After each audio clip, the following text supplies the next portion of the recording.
Welcome to Limerick hallo. EUC Bij deze stream 2023. van We've got to the Europese pointy end kampioenschap here, met kicking Frisbee. things off on We zijn finals hier live day. vanuit het zonnige, Open zonnige division Limerick. action coming up first. Het is heerlijk weer vandaag. Eerder leek The het defending alsof het champions, nog, Great Britain, kaarten taking geregend. on Finales gisteren the gepland. Maar upstart weer terug Belgians. vandaag op een zaterdag I'm Stefan finale Rabazzo and plaats I'm in de here eerste with finale.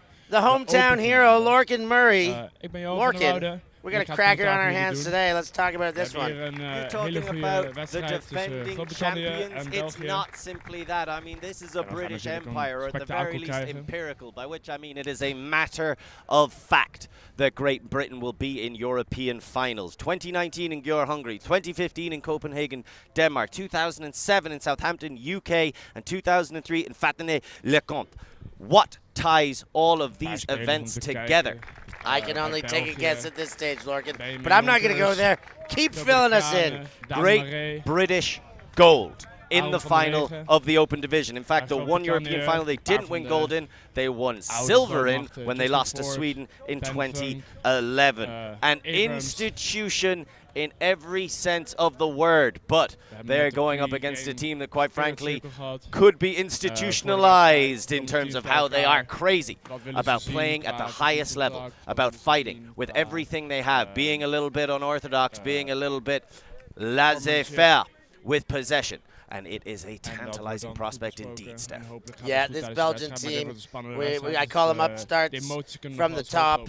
And you look across that roster, and there are so many names that maybe 3 years ago we were just maybe talking about. Now we see these people on the board, superstars. There's Dan Demarais there, having a look at him. Look at those numbers, 29 stats over the course of the weekend, or the course of the week. For him, 15 and 14 goals to assists. Then we've got this whole team. I mean, you talk down the roster. Toby de Crana also with 29 stats, cashing in most of his damage in the goals category. Justin Ford there, you look across. And, of course, the statesman, the long-time talisman of this team, still doing it as though he's not aging a bit. 29 stats for him, Lork. This one is just so well balanced. Well, we're going to have to let them play to work this one out. Something we saw in the semi-final is something that people who've been fans of European Ultimate have been seeing for 15 years at this point. That was that Tom Abrams-Justin Ford connection. Tom Abrams was phenomenal in the semi-final, picking up a full 5 assists, a full third of his total assists of the tournament in the most important game they've played to date. When the big moments arrive, that's when these big legacy players for GB show up. On the opposite side, Steph, you've been looking at the Belgians. Who do you expect, along with the players you obviously just named who've been putting up stats, to really be unbowed and ready to take on? I mean, you look at top and bottom of the age group, really. You go back to some of the under-24s. Sofiane Bontemps has been providing. He is a goal-scoring machine. He complements the wild throwing abilities, even though they've been tamed and conserved as of lately. And then I like to go back to the chiseled veteran, PJ De Molinari, who is back. He can avail himself as a target. He can be a thrower. He can be a provider, initiator. He's got that experience now, and he can do whatever the team needs at any given moment, being a do-it-all superstar himself not too many years ago. And that's the interesting point. Pitian de Molinari used to be the be-all and end-all for this Belgian side. Their bailout, their savior, their baseline even. But on this team, he is an accoutrement. He is a nice little addition. Almost the parsley that goes on top of the dish that just gives it that little extra kick, that little extra color. And that is such an asset for a team that is laden in youthful talent. Yeah, it's unbelievable. The old guard, the powerhouse, versus the new up-and-coming charging youth program. Age versus experience, age and experience versus youth and vitality. A wild gunslinging program versus a program that just churns out an old-school system with new-school skill sets. This is set up to be a battle for the ages from the top.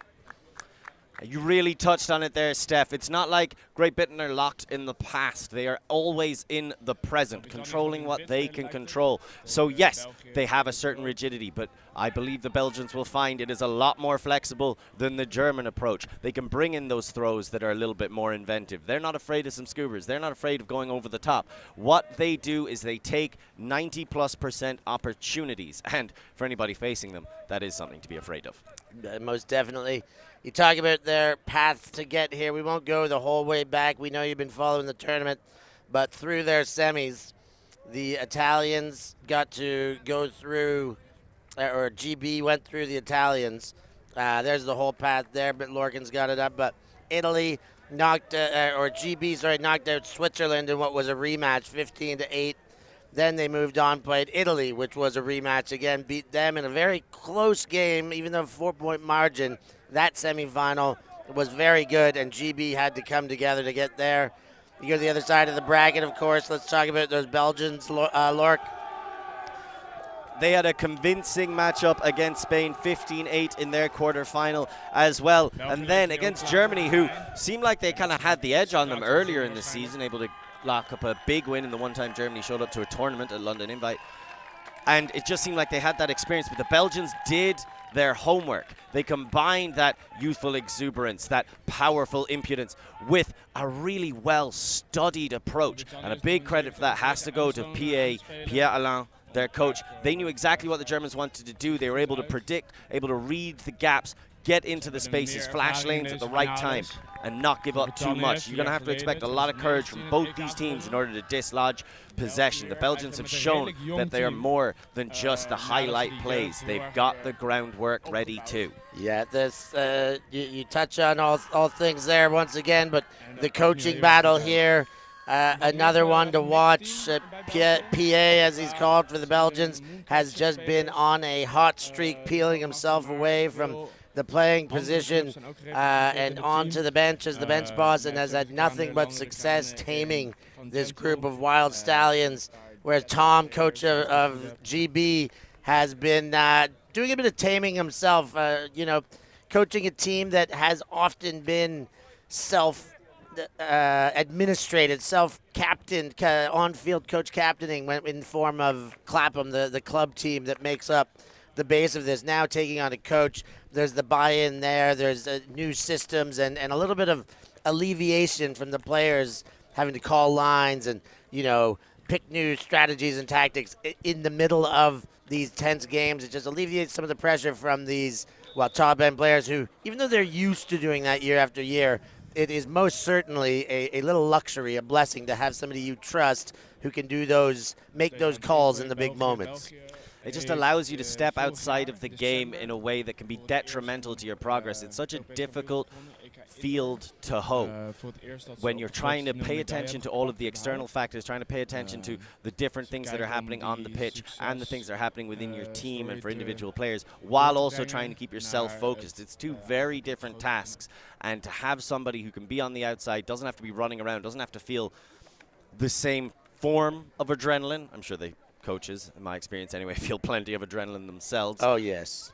But it is that almost degree of separation that enables you to make these cooler-headed decisions in most instances and provide a little bit of outside perspective when right now, if you are on that pitch, if you're wearing a white or red jersey on our field right now, you need to be locked in. Locked in, and we'll see one more. That's Pierre-Alain Delamine and Tommy Garwood are those two coaches who are going to be hoping that their teams are more locked in than the other.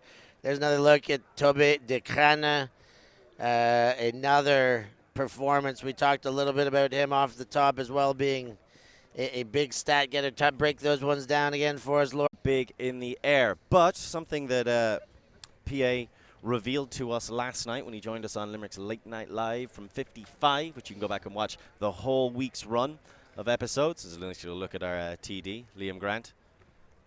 What a handsome man he is. Having a little chat with, I think, Josh Briggs, who's here, obviously, to cheer on a lot of his Clapham teammates. But as PA was saying to us last night on our show, they are not just coming here to do the unorthodox. They've put in this bedrock of simple passes, simple plays. And when you look at some of the stat lines of their really great players like the Kran, don't want to overlook the fact that a lot of that is just fundamentals and system work that he happens to be on the end of because he's so fast. So he's not getting 20 absolute massive grabs. He's got about 11 to 12 just comfortable clap catches into the chest as a result of this Belgian offense really refining itself.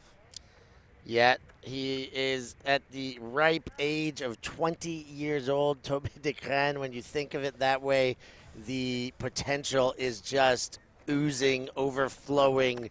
I don't even know how to explain it, but a man that age, a young man that age doing the things he's doing just bodes well for the future of the game in both Ghent and for his gentle club and for the national sides for Belgium. There is a decade's worth or more of top-level ultimate with that young man. And a lot of the teammates around him are not too much older. Generally speaking, this team exudes youth and exuberance. They are a team on the up and up. Half of this team were playing last week in Nottingham and won silver medals in the under-24 program. Including, of course, as you said, the 20-year-old. That hurts me to say that at times. Toby de Crane, who picked up 15 assists and 22 goals at that event. So an absolutely reliable talent. Of course, his brother as well was there, got 19 goal involvements.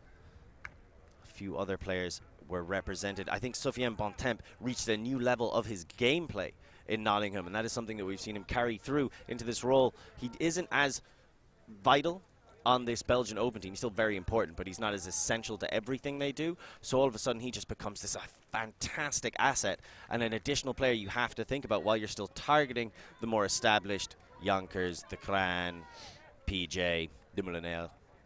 Yeah, it's going to be interesting to see how these two teams balance against each other tactically, and more exciting to me is these matchups. You look at the stars on both teams. Conrad Wilson, there's Justin Ford, of course, Magnus Wilson, Alcock, Rolich, the list goes on and on. Tom Abrams. Who's matching with who? How are they going to try and negate? We know their O-lines and D-lines. We don't know exactly how they're going to stick to one another, but that is what we're going to find out any minute now as this game sets to tip off. The coaches were rather tight-lipped about the specifics of the matchup, so that's something we're going to keep our eye on as the game progresses, because for natural reasons we are very curious. Who do you pick? Who do you put on certain players? There's some defensive forces such as the Wilson brothers, who I'll be very interested to see who they wind up taking an assignment against. And of course, in this Limerick conditions, you got to be ready to play some zone. Yeah, we're going to see a little bit of everything. All said, Lorcan, quick chat about the weather. It is a calm. Don't say it out loud. It's a calm You'll just morning. make them angry. Don't pick. Why are you picking a fight with the clouds? I'll stop now, but it's calm right now, just with a little bit of overcast clouds up ahead. You've doomed us. You've doomed us, Steph. You will not put any Limerick weather changes on me. I will not accept that after the week we've had. Well, will you accept some top quality ultimate? I will accept that most certainly, and that is an undoubted future delivery. Hands are up. First pull is off. Terry sends it going, and we're into the gold medal match here of the EUC European Ultimate Championship game. Van de Vega goes to his brother Arthur, and Belgians are underway looking at a flat front with some match in the back from GB. Ben Yonkers goes up line. PJ de Moulinari catches up. They've shot deep right away. Toby de Crane on the board. 5-pass offense. Belgium strikes gold right away, and they got a 1-0 lead in this, Lorcan. How about that opening sequence? Just coming out here, setting themselves up in power position and taking that big shot. We were looking at what the matchups are going to be, and one of the biggest threats that GB have on the defensive end in the deep space is Sam Cameron, and right there, Toby de Crane just showing that the new school might be about to take paramount position. Of course, one hold on the board. Nice way to start for the Belgians. Let's see how GB can respond here. They've got their O-line out on the field already. Taking a look down there.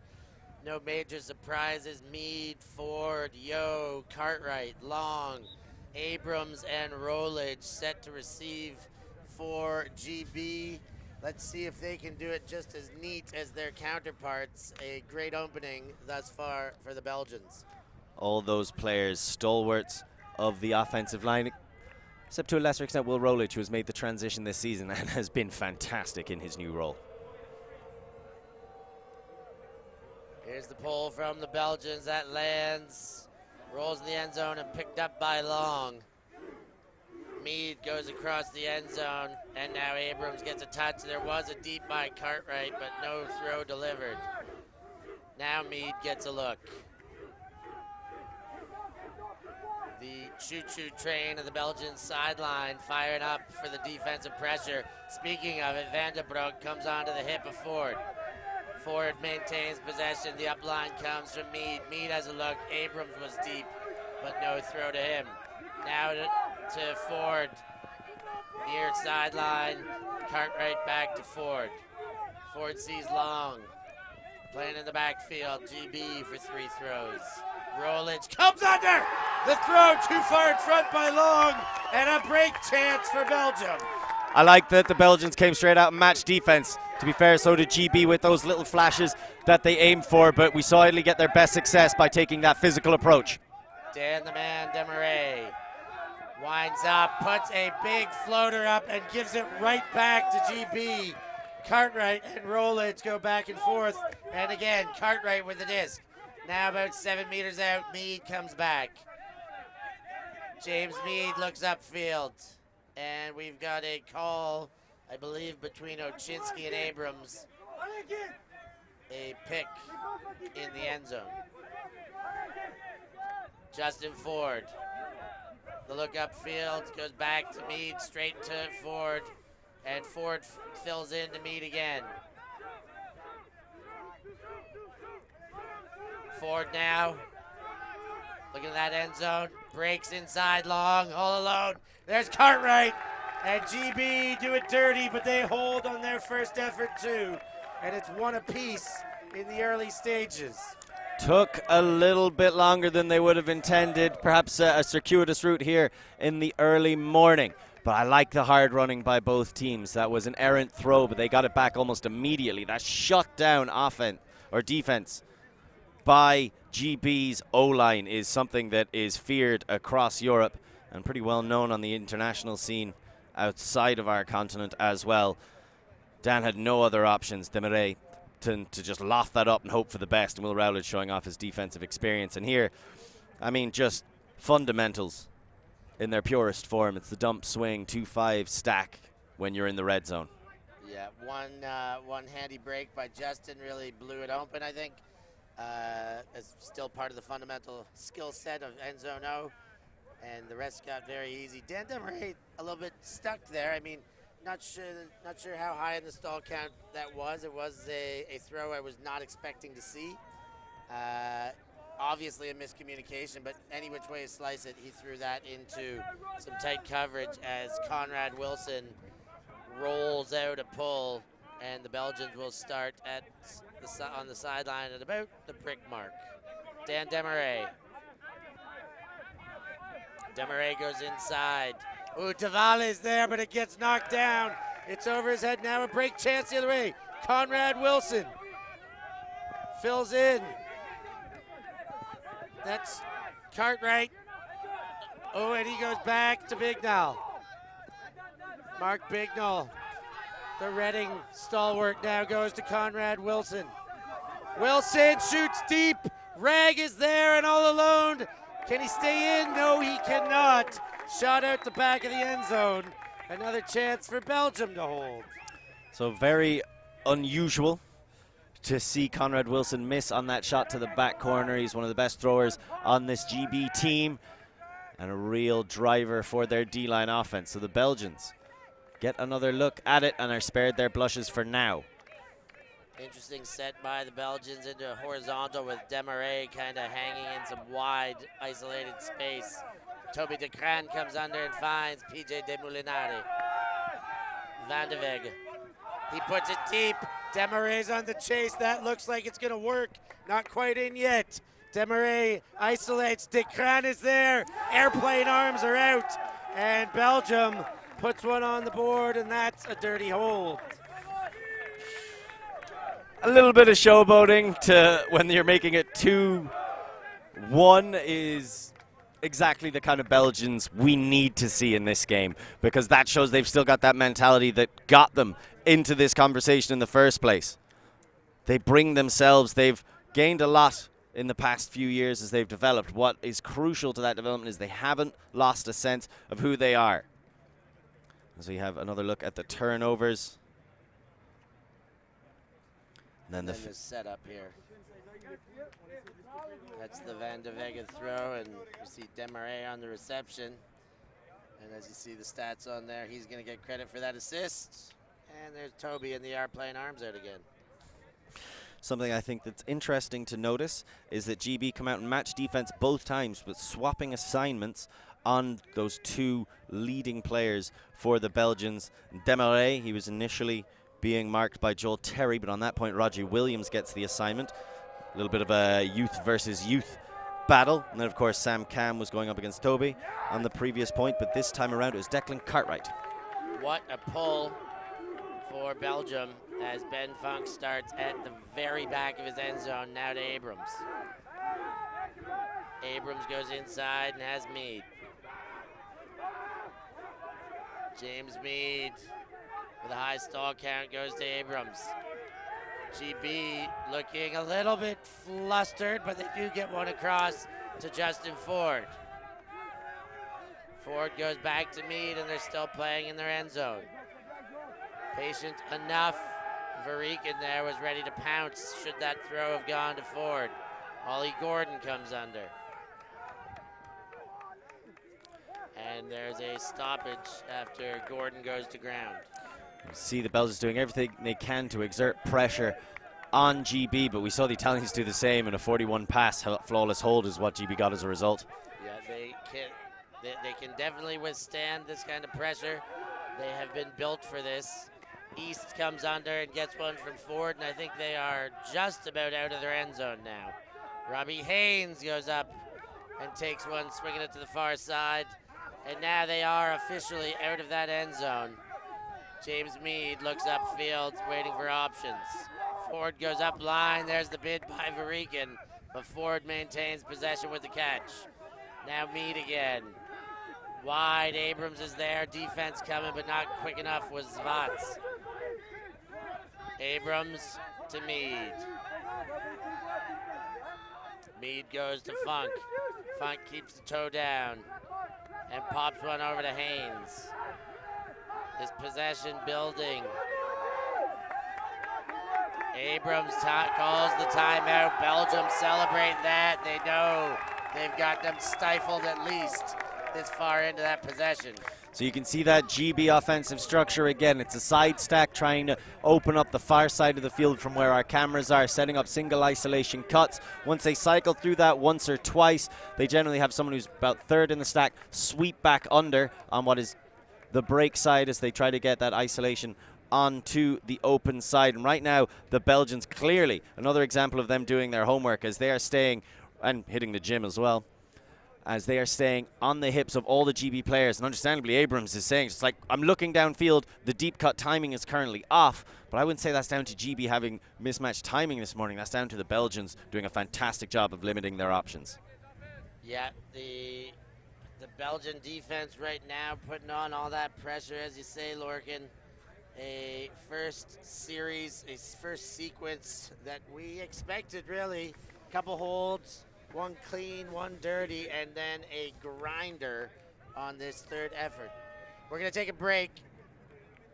We live in a world where everything can be referenced online. Imagine if the greatest moments in our sport were never filmed. Eurodisc continues to do what it takes to make free-to-watch live streams a reality. Let's leave nothing to the imagination.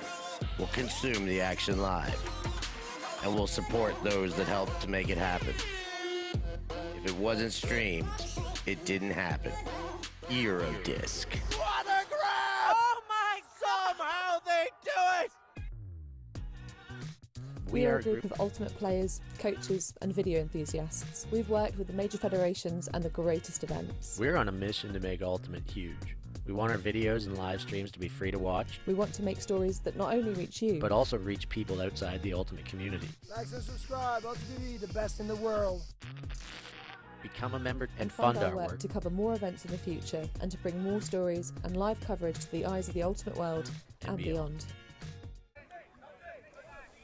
Back from the break. Abrams standing over the disc.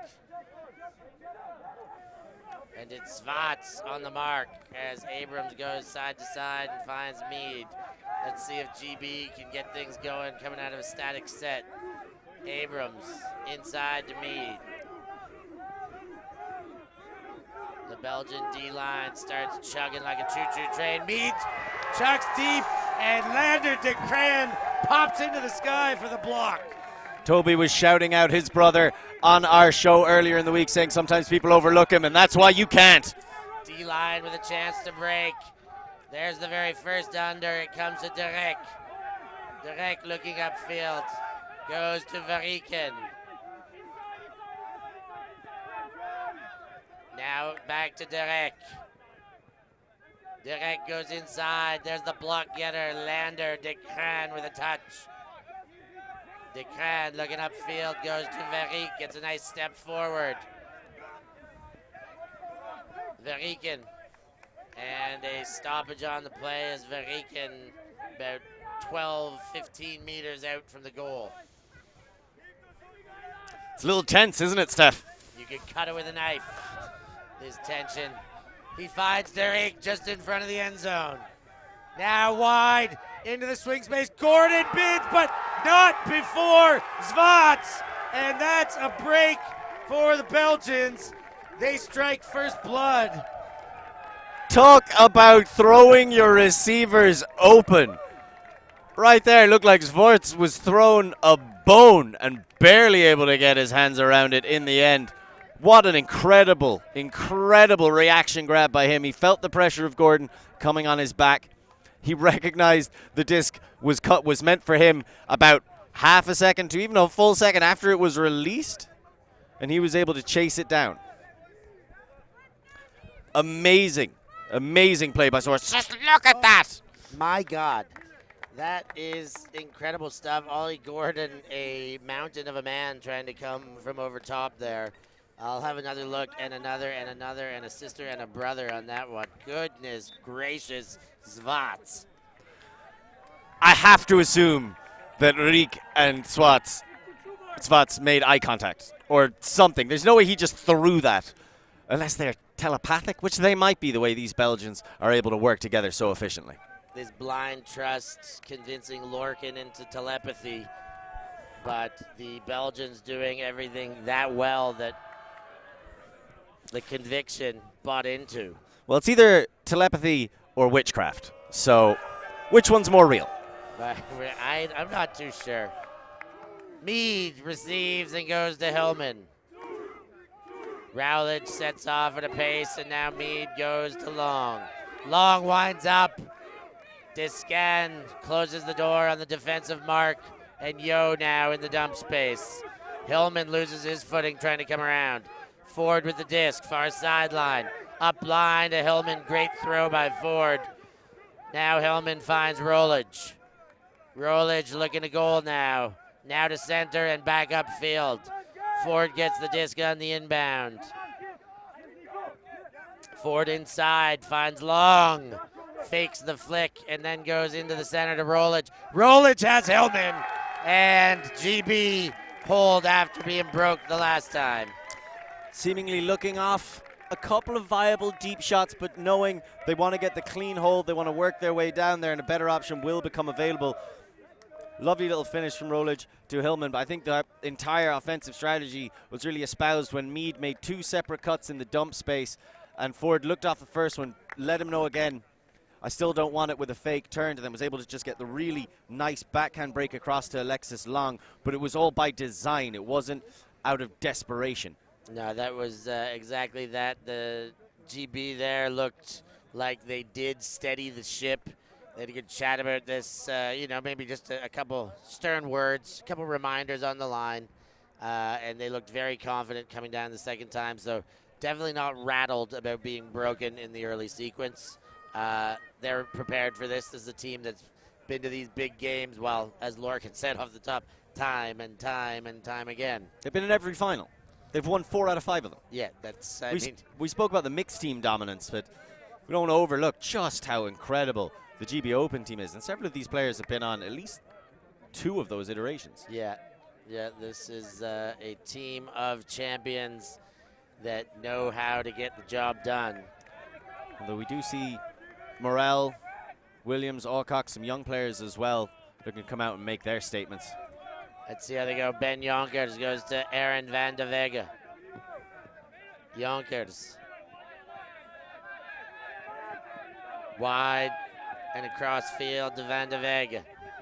Van de Vega goes to De Valle. De Valle. Back to Van de Vega. The wind-up keeps coming, but the huck stop is there. Dan Demarais gets a touch and goes to Ben Jonkers. Demarais quick to get upfield, but De Moulinari comes under. It's Toby de Craan who gives the complimentary under. Now Jonkers goes wide. There's Arthur van de Vega. Dan Demarais in the middle of the field. A bid comes on the hit by Terry, and I believe it's an injury called. And he's in some strife on the field.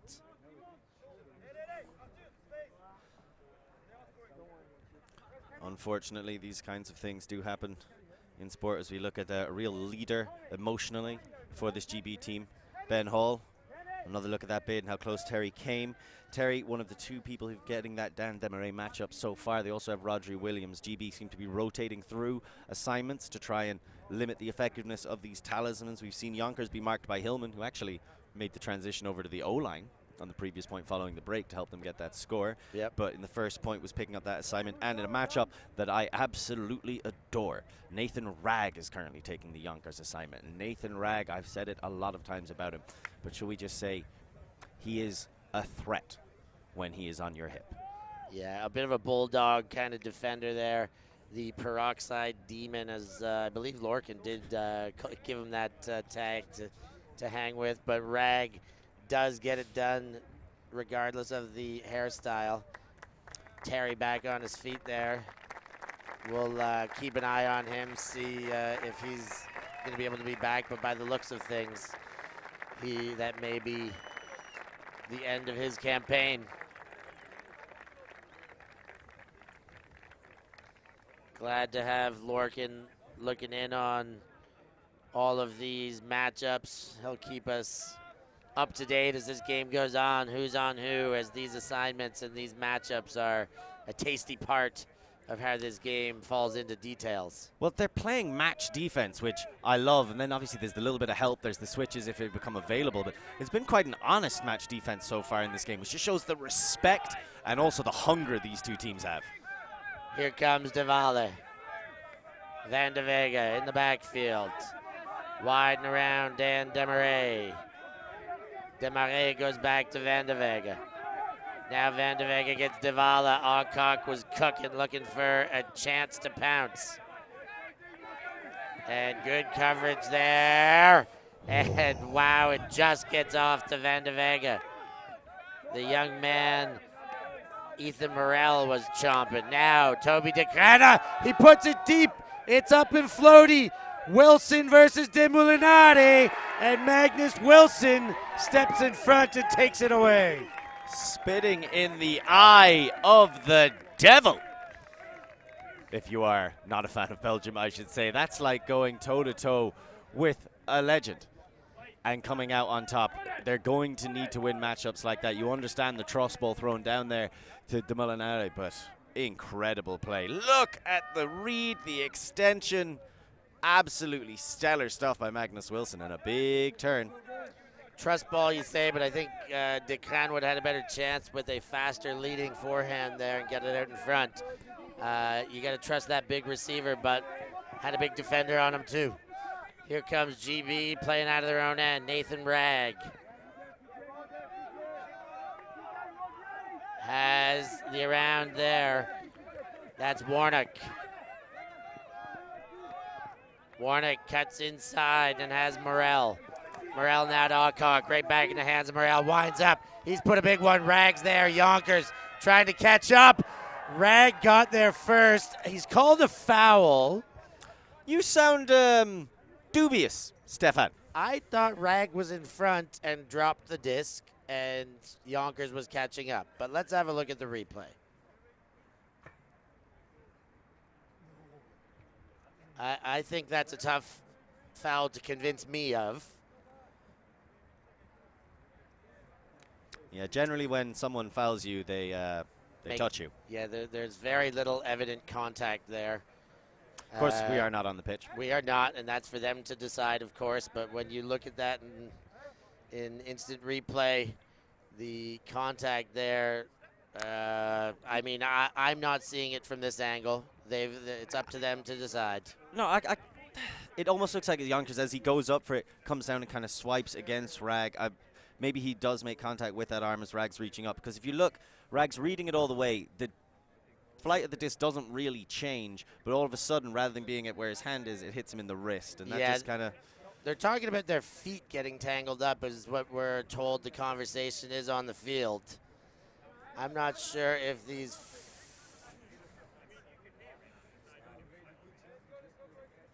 Yeah, and I do believe, like, if there is contact where Rag's foot hits Yonkers, it is after his hand has touched the disc. Here are the two in question. We'll get another look as they watch it one more time.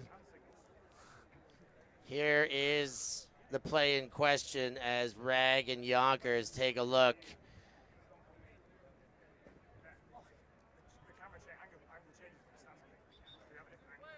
Can we, they want to see both angles cleanly is what they're after, not leave this angle is what we're after here.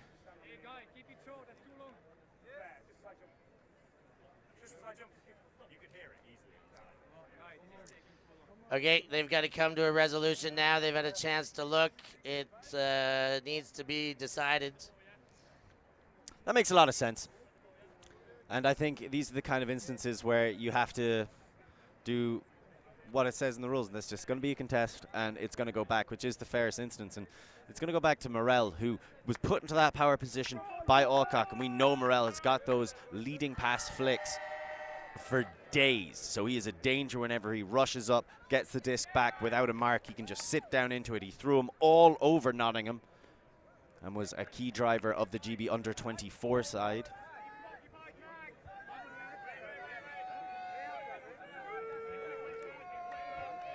And GB reset.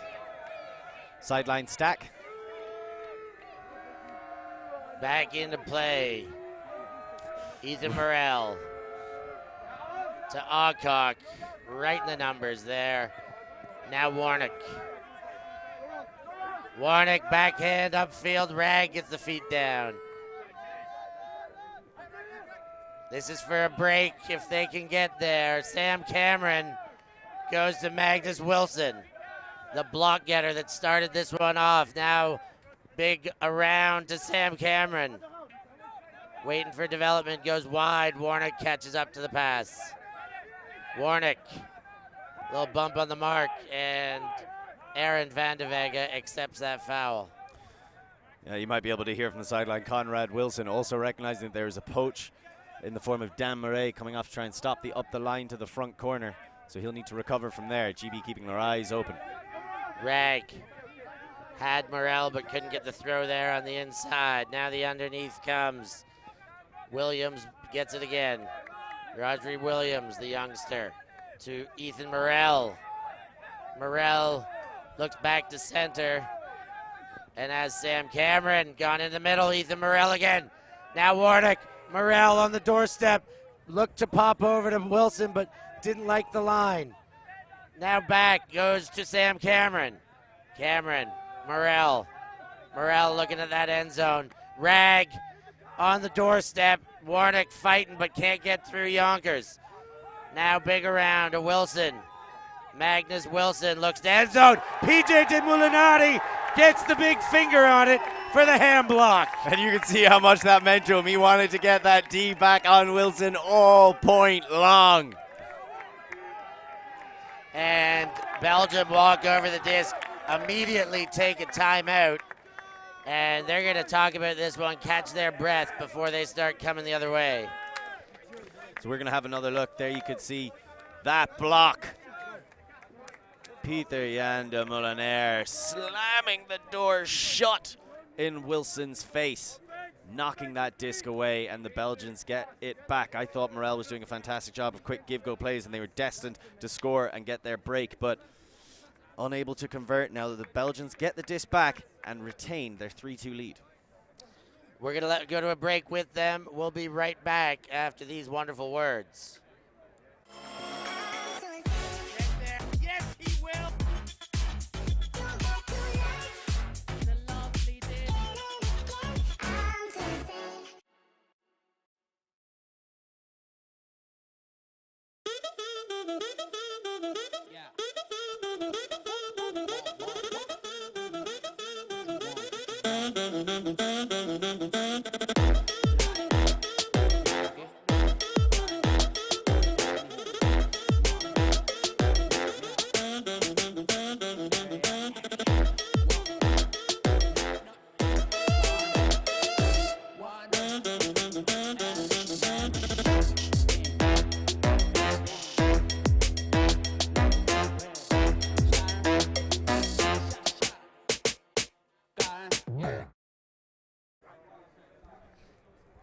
Timeout taken by Belgium after getting the disc back. A chance to retain their hold here. A strong opportunity slipping away for GB after getting a block in the end zone. Magnus Wilson set it up, and they had walked it all the way to that goal line on a couple of occasions, Lorcan. Doing really good work. Just recycling it around, a couple of quick pops through. I mean, you saw Rag, Cameron, excellent stuff. Morel as well, who I shouted out before we went to the timeout. Coming together really effectively, but at the end of the day, they centered it back into middle, doing those fundamentals that GB do so well, and then PJ with an all-star play. All-star play, PJ de Molinade has long arms, long fingers, big hands. Long history of excellence too. Yeah, and he's getting it done for his home country.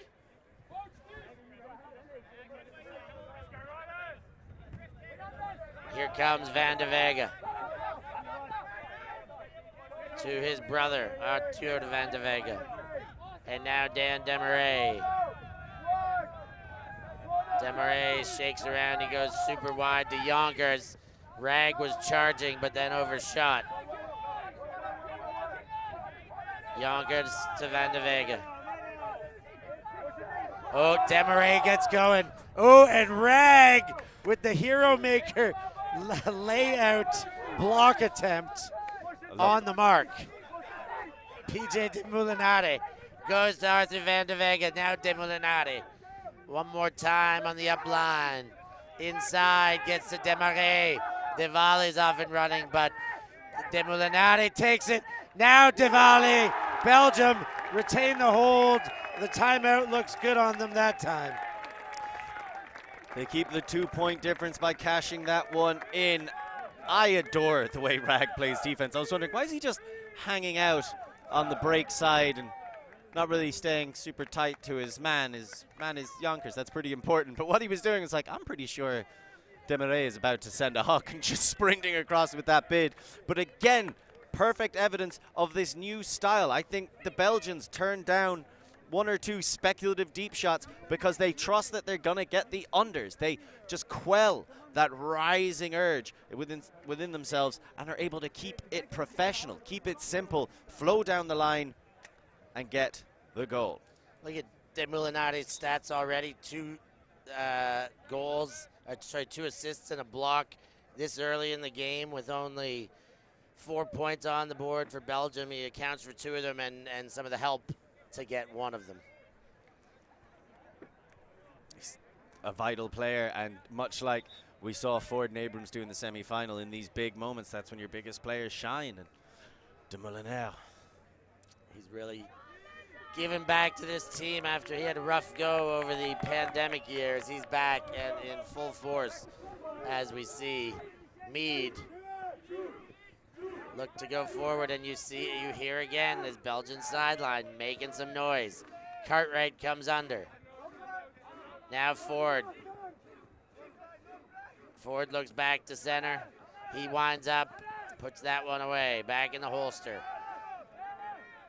High stall count, great throw by Justin Ford. Big around by Abrams, and Cartwright collects. Cartwright up line, Abrams makes a nice catch. Then he puts it, Ashtio's out in front. Lander DeCran says no and backs that one out of the back of the end zone. Incredible stuff. That's Lander DeCran's second block. Amazing. And that matchup again, another one to keep your eyes on. Lander DeCran going up against Ashley O. Ashley O, one of the most assuring receivers for any handler to look downfield to. Perhaps not today. Wow, what a play. I thought that throw looked pretty good out of hand. I liked what he was looking at as a receiver. I noticed Lander was in the picture, but I thought Yo had a step on him, and wow, Lander made sure he was in the picture when the moment came. Now Derek came under. East was poaching to try and close the door. Simons goes inside, Varikin. His D-line working hard. DeCran goes down and picks it up with two hands. Now the deep shot comes. Zvats is there. Abrams on the chase. Abrams gets it back for GB, making a very similar play on the other end. I got to tell you, I saw that coming. That disc went up, and I went, Abrams is right next to Zvats, and if there's an option for an incredible layout, I mean, that just gives me shades of watching Royan back in 2017, where he made this ludicrous layout. He's done it at Windmill. He's done it all over the world for Clapham, for GB in the big moments, the big players. Coming up to the stage to shine. GB getting another chance here after that Abrams rescue effort.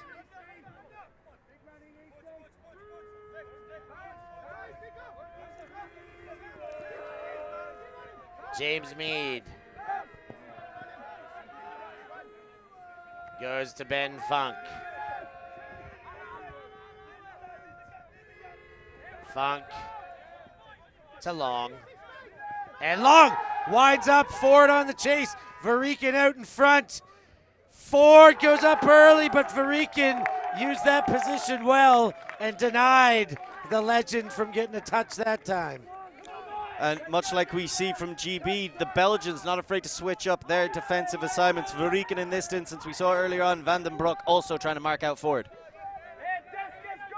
Here comes Belgium again, another chance to break. This could put them way out in front early in the game if they can manage another. And there's a pick, I believe, on the field, stoppage, most certainly. As Lander goes back, Lander DeCran goes back to see Ashley Yo. He motions that there was an arm shiver, so maybe a foul. Now DeCran comes under, gets it from Desmarais. Desmarais is on the run. Be careful when he gets going upfield. So you can see the Belgians are coming at this D-line offense with a 2-5 approach, which I absolutely adore, and I make no secret of it. But one of the problems is when you're setting up those cuts, you've got to make them angular out to one of the sidelines before turning and going the opposite direction. You can't cut through the center of that stack. Desmarais comes under. East with the marking assignment on him right now. Desmarais goes around. Varikin is there before Ford can have a chance. And another pick from the stack. Things are heating up now. The Belgians are doing a good job of isolating cutters, but the way that they're setting up these cuts, they're not, I think, putting enough distance into the fake, and that's generating these picks early close to the stack because they're trying to stutter step to get free. Varikin to Direct.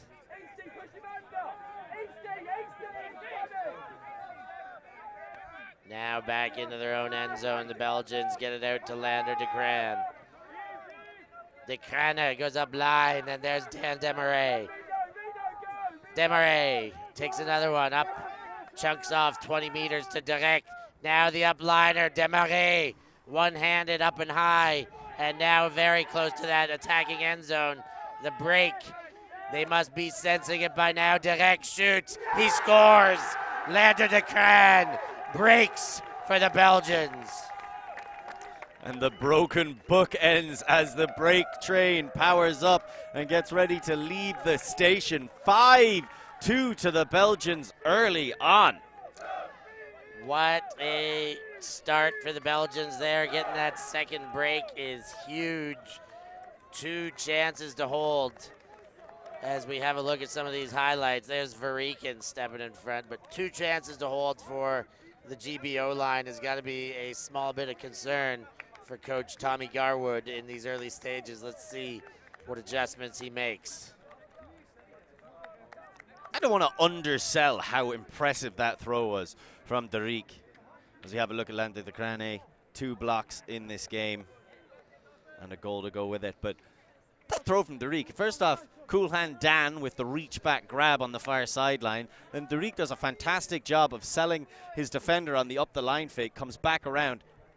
Acreage up for sale, collects the disc, but that break was tough. Oh yeah, I mean that was a very worked for throw. I think the last throw was the only one that looked easy because of the breaks that brought it there, and I mean it looked easy more so because the receiver Lander got so open on the open side.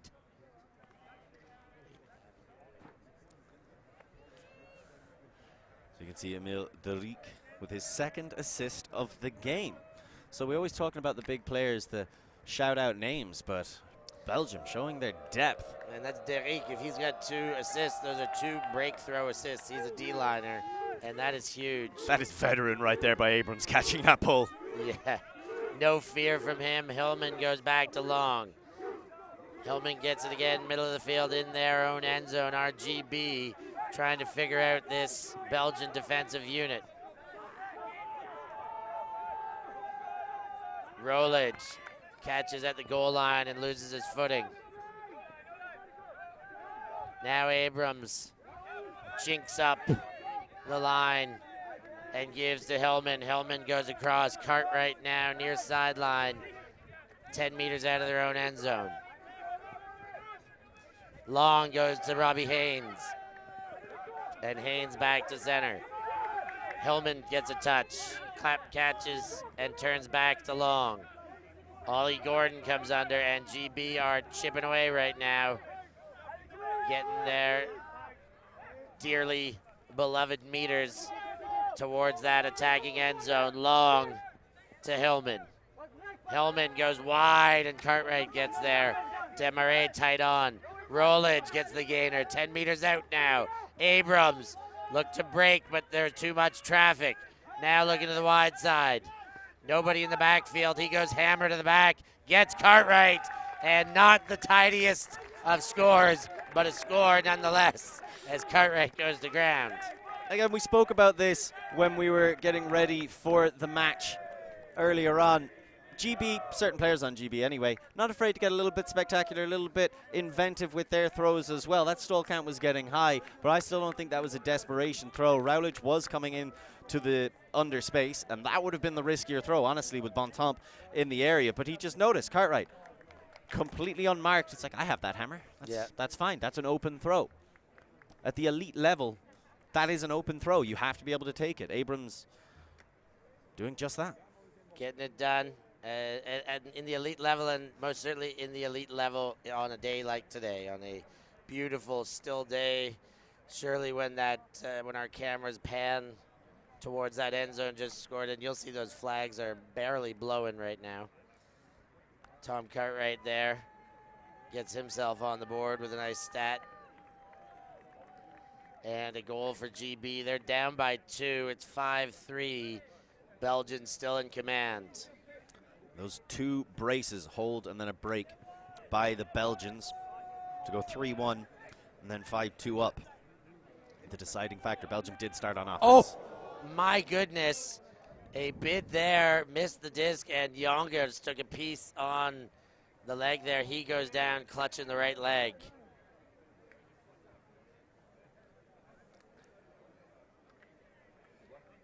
So it's been a long week, and everybody is running with the last vestiges of their energy. As you can see, it was almost I afterthought. That's a scary little twist. Yeah, was it foot or ankle? I'm not too sure.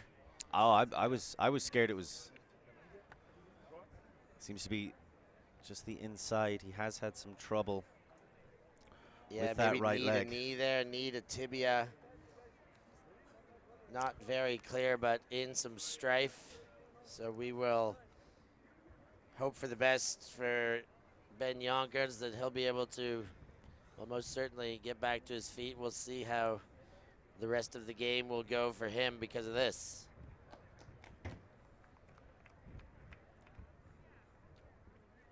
You can see his brother Ref coming on there to help him off in the crowd.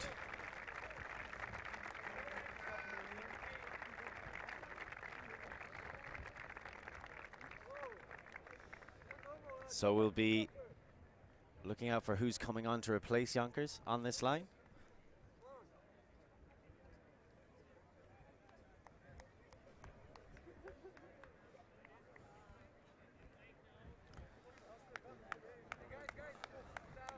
This is going to be a real test of the mental fortitude of this Belgian side. As you can see, coming on for Yonkers, number 90, Arthur van de Veeg. So, Ref Yonkers limited before this game, and now by the looks of things, we're going to have Ben Yonkers unavailable to return. We'll keep you updated if we get any information on the situation, but looks grave for Ben Yonkers. Let's see how Belgium continue without him. De Molinari comes under, and Beekmans gets a touch. Beekmans winds up the big backhand and looks back to center. Arthur van de Veeg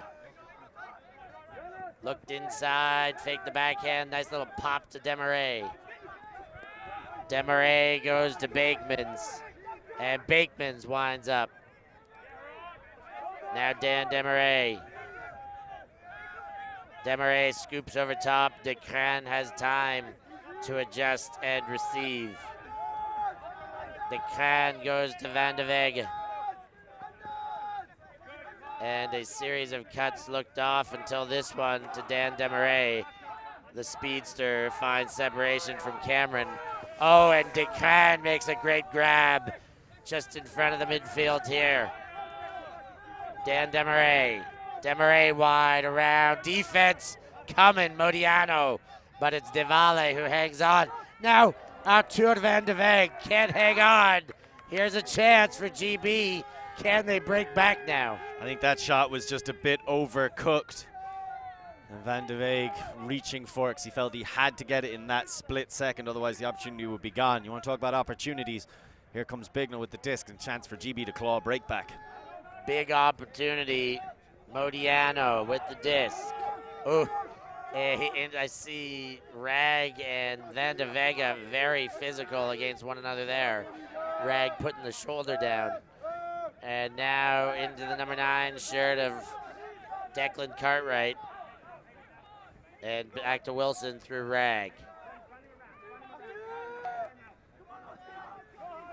High stall count for Wilson. Conrad Wilson goes to Slaughter. Modiano motioned to go deep, but the throw didn't come. Declan Cartwright comes under and gets from Wilson. Oh, and there's some contact there as Declan Cartwright pivots into the mark of Beekmans.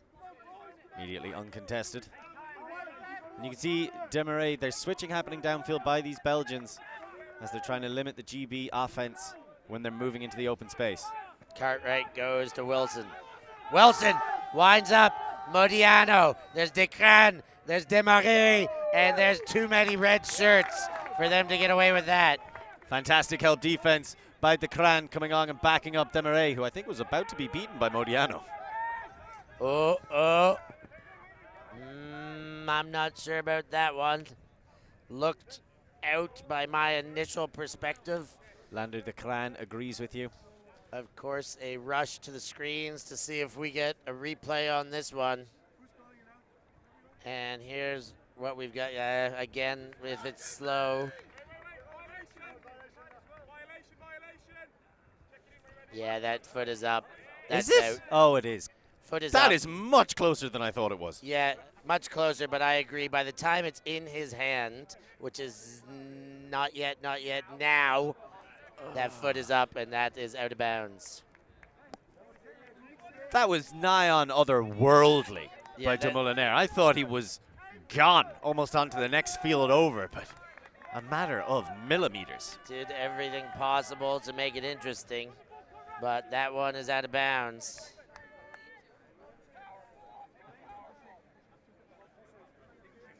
And Bignall now with a short field and a chance to break for GB. Modiano inside to Bignall. Bignall with the lefty crosses, but a little too casual. Desmarais gobbles it up, and they take the timeout as some frustration is shown on the GB sideline. We've seen Desmarais mark 3 separate players just within the past 2 possessions of this point. Swapping around in the backfield, the Belgians are doing a great job of exchanging responsibilities, laying traps just like they did against the Germans. The key difference is this GB side has a little bit more liberty within themselves, a little bit more freedom to try and find the right spots, to try and make the right cuts for each other. But the Belgians slowly starting to work it out, and pure talent like Desmarais is going to find a chance to lay traps no matter who he's playing against. So the Belgians really look like they have the edge right now. We're going to take a quick break here, come back after this timeout. We live in a world where everything can be referenced online. Imagine if the greatest moments in our sport were never filmed. Eurodisc continues to do what it takes to make free-to-watch live streams a reality. Let's leave nothing to the imagination. We'll consume the action live, and we'll support those that help to make it happen. If it wasn't streamed, it didn't happen. Eurodisc. What a grab! Oh my God! Somehow they do it! Get there. Yes, he will. The lovely did.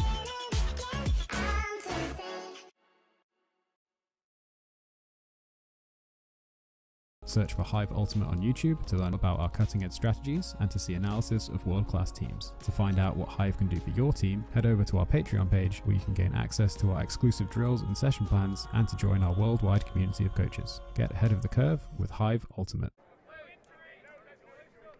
Back live here at Limerick, EUC 2023 Open Division Final, Belgium, GB. Here's a look at that last block by Toby de Cran and a couple of the highlights from the last sequence as the players still lining up to get back into action after this time at that timeout. And that's the help defense that the Belgians are doing so well. That was the result of Desmarais really laying a trap, and then they swap responsibilities. I thought he would way too far away from Williams, but just goes to show what I know.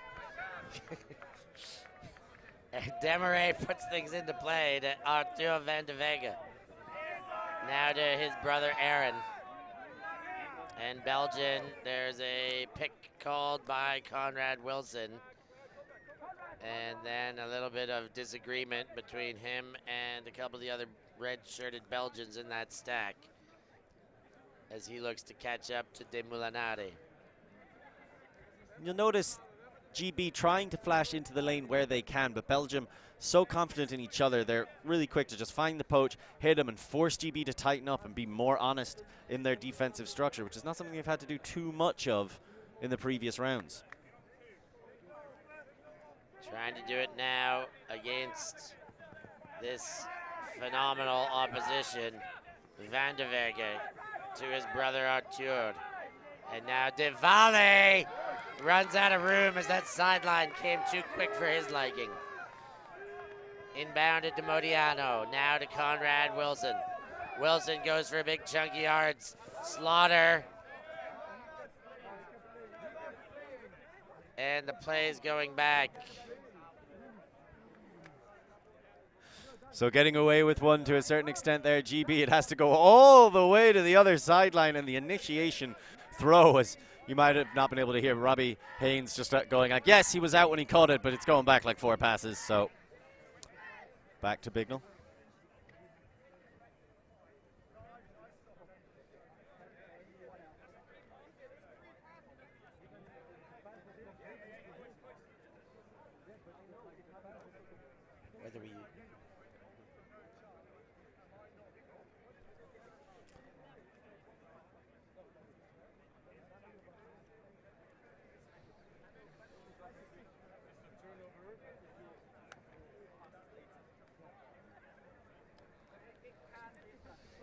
As we are awaiting this discussion, it's been going on for a little while now, but these two teams, understandably, there's been a couple of knocks, a couple of bumps, a couple of chats in the first half so far. And this has been a real lengthy point, going back and forth, one of those true game deciders, in my personal opinion. Yeah, a grinding point. GB need this much more, obviously playing from behind. No breaks to their side of the board yet. And Bignell throws the hammer all the way to the other side, and that's going to mean the sequence to the turnover will stand.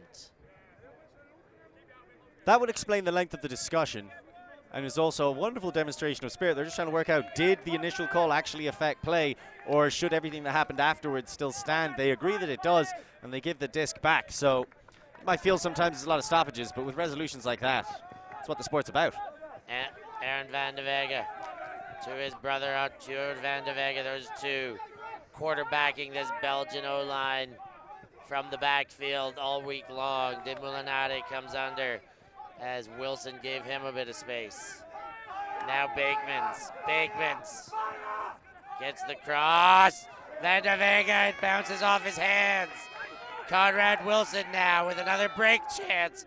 This is the marathon point in this game. Bignell to Conrad Wilson.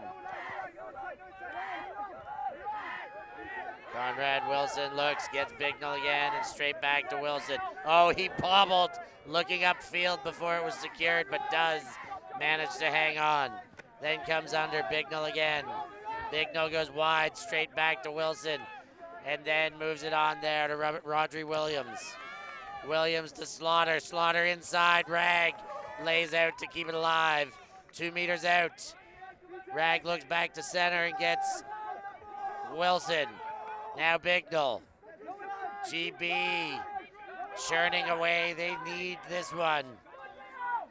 Bignell widen around to Slaughter. Gets to the break side. Slaughter back to center. Bignell. Rag. Rag sees. Oh, had Wilson there but didn't take it. Bignell gets Modiano. Oscar Modiano back to Bignell now on the break side, has some room, didn't go, but finds the slot there, puts it in front to Rodri Williams, and that break counts for a couple in reality. Maybe not on the scoreboard, but certainly in spirit, on the scoreboard in your heart. That's a real energizer for the GB side. They did it by doing what they do best. As we have another quick look at that turnover. That is just resetting it constantly.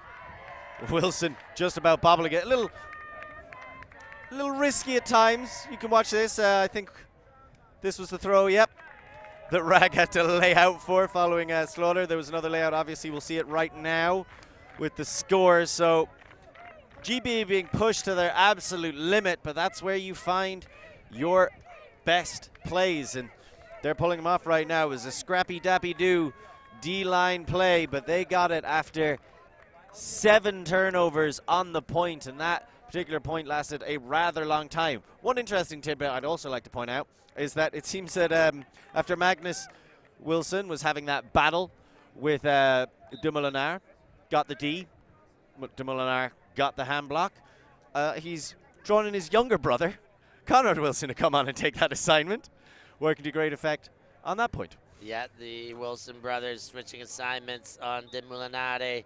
We've seen a couple switched assignments going the other way. GB on to the Belgians. One that will change is whoever was on Benjamin Yonkers. Doesn't appear that he will be returning to the game, but still no full confirmation on that, but still sidelined and yet to reappear. That one goes out. Offside was also called.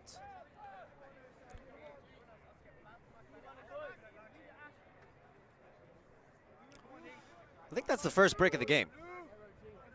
I think you're absolutely right. The pulls have been very strong up until that point.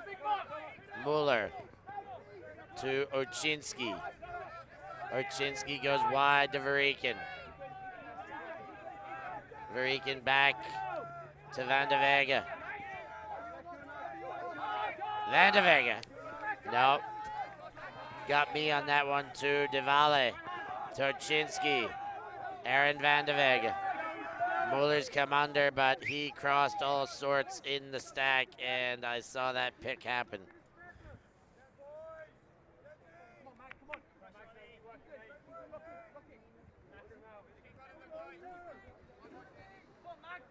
Thanks to all of you back home watching. We love the record numbers we keep getting on these live streams. Remember to like. Yes, go do that now. Subscribe and be a patron back into this action that is non-stop for you, live and free, wild live and free on ULTI.TV. Dan Demarais wound up the backhand and now goes back to center. Verikin there for the reset. Now the under from Victor Oczynski. Oczynski's gone deep. Demarais on the chase. Everyone has stopped. In amazement? No. There's a violation. That makes a bit more sense. Yeah, you saw Coach Pierre Delamine put the arms up in wonder. Lander de Crane had a screaming, musing celebration, but that one's going back.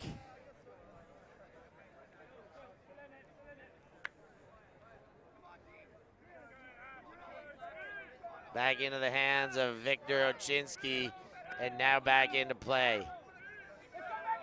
Verikin gets Devale underneath. Deval finds Dan Demarais. And another pick on the field. Players will catch up and reset here. This Belgian offense in all sorts of shapes right now. Dan to Toby! De Crane picks up a bid. Now Van de Vega. Van de Vega spins around, goes to Toby de Crane, who knee slides that one. And a little bit of contact between Morel and Van de Vega. And they're going to have a quick stoppage there. Foul accepted. And still in the hands of Toby de Crane. Sam Cameron's doing a fantastic job of limiting the deep availability of Toby de Crane and forcing him back under.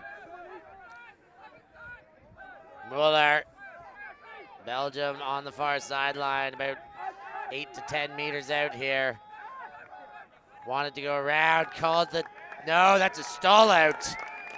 That is a coverage sack, pressure D by GB. Huge play on the mark. Warnick, now Yo.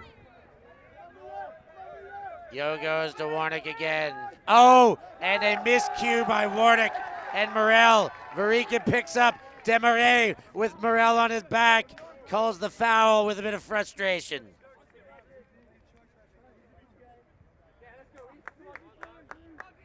Understandable, things getting a little bit too physical out there for these teams.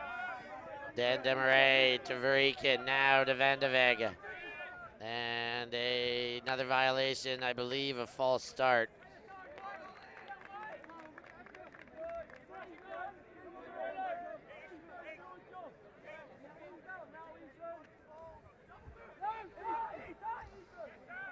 Toby de Crane comes under.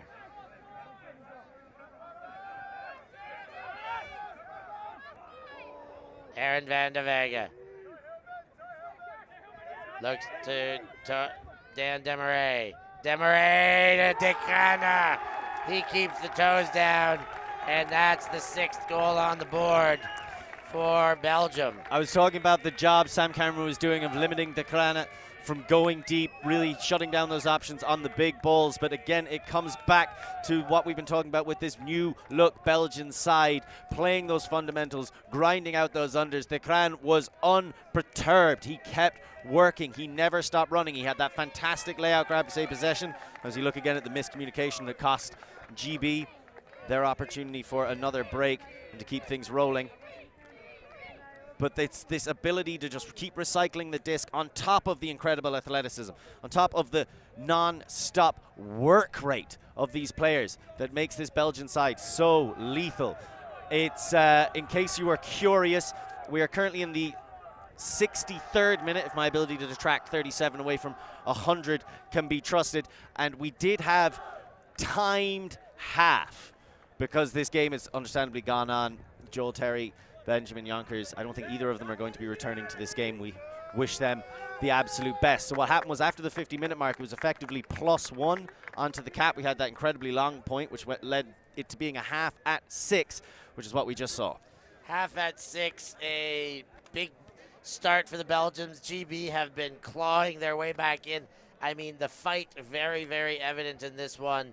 It is anybody's game still. Belgium, I mean, the losses of those players you mentioned, Joel Terry out, Ben Yonkers out, as far as it hurts both teams, balancing both of them. We're going to have a look back at that second half right now and summarize things here. It's the TOKAY halftime summary show here, Lorcan. So let's see if we can take a look at some of these highlights from the first half.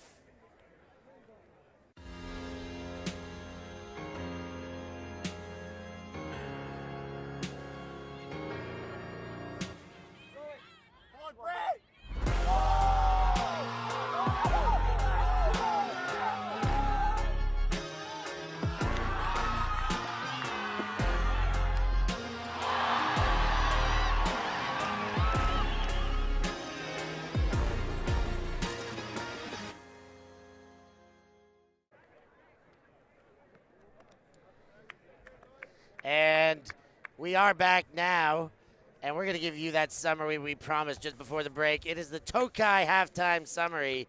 Here's a look. Start of the game, we talked about Derek Lorcan getting a couple of these assists. The first one, what a play by Zvaats to kick things off. That's the first break by the Belgians. And it set the tone for the kind of highlight plays that are going to define this game. Just absolute trust, throwing it to Zvaats. And the Belgians did take the early lead and took early control of this game. Big time hand block by PJ. So they were the first ones to get a break. That break pushed them up to 3-1. Remember, they started on serve. This was another massive block. Incredible stuff. Declan over Yo.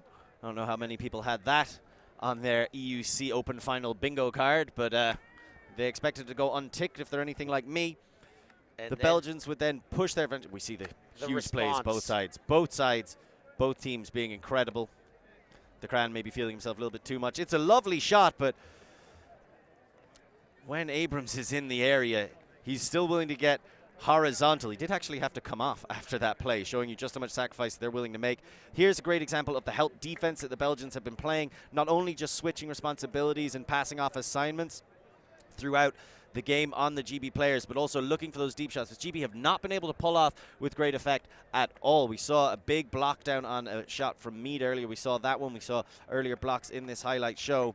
That's the big break there by GB to get them on the break board finally. Necessary break. They were 5-2 down. They had the hold to make it 5-3. They were able to get that break to make it 5-4, and that was what we generally call like the game defining points. It went on for such a long time. There was 3 turnovers by the D-line on that point. So when you look at those break chances, 3 of those break chances came on that 1 point, which goes to show you why GB are currently down 6-4, but have more break chances. It was that one incredibly long, challenging point. They came out on top, and we thought, Ben, he's gone. Can the Belgians recuperate mentally? Can they go to the extremities of their squad for their offensive drive going forward, or is this the moment where GB teams and just soar on? No, they came back. It was a little bit dirty. You know, there was a turnover or two.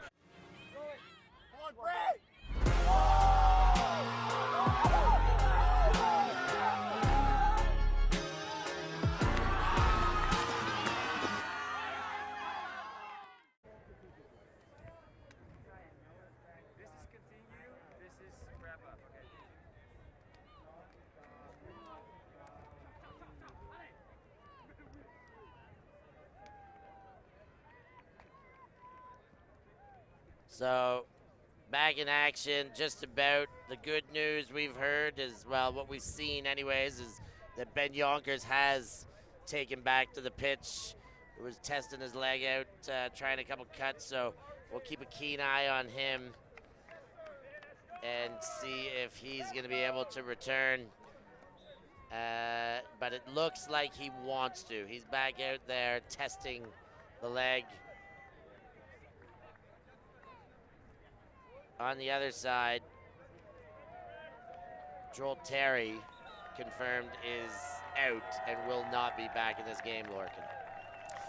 Understandably, I believe it was his shoulder that was bothering him after that layout bid, so he's had to sit it out. But there is perhaps a chance we will see a return of Yonkers later on. But first of all, it's going to be the GB O-line coming out and trying to get them back into this game's flow.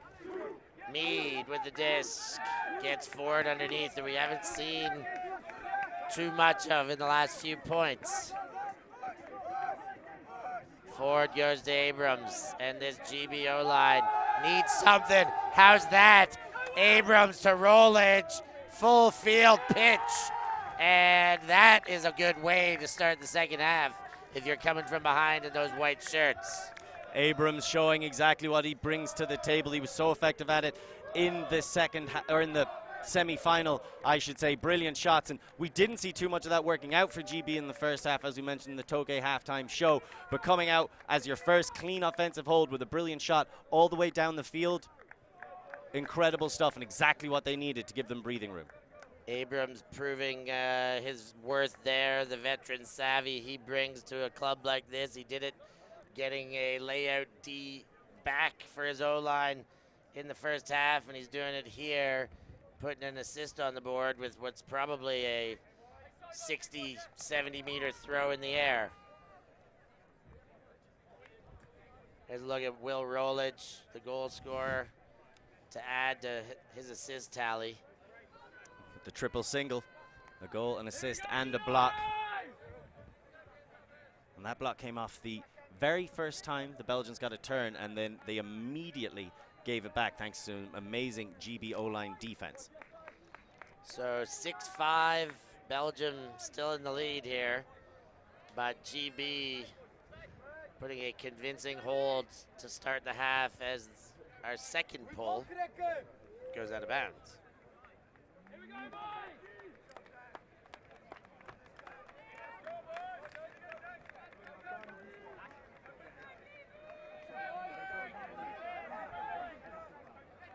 Ben Yonkers is indeed back. There he is with disc in hand. Out to Aaron van der Vega. To Yonkers. Yonkers to Demarais. Demarais goes wide and van der Vega takes the disc. Toby de Craan. De Craan goes low and Yonkers thought about the big one, gives it the other way. Demarais is there. Great throw by Yonkers to see that on the opposite side. The man's got eyes all over the pitch, the kind of vision he brings to the fore. Such a important return to the field. Just from an emotional point of view, to see him back on the sideline was a boost for the Belgians. To see him come onto the pitch and then do those kinds of things that Yonkers does, I mean, that was just a little bit bonkers, and they'll need a lot more of it throughout this game. 7-5, the Belgians maintain their advantage. Advantage maintained. Two very clean holds after a extended pace dictated some of the points in the first half. this second half is off to a fiery start with 2 clean holds and 2 big, beautiful long throws to set them up.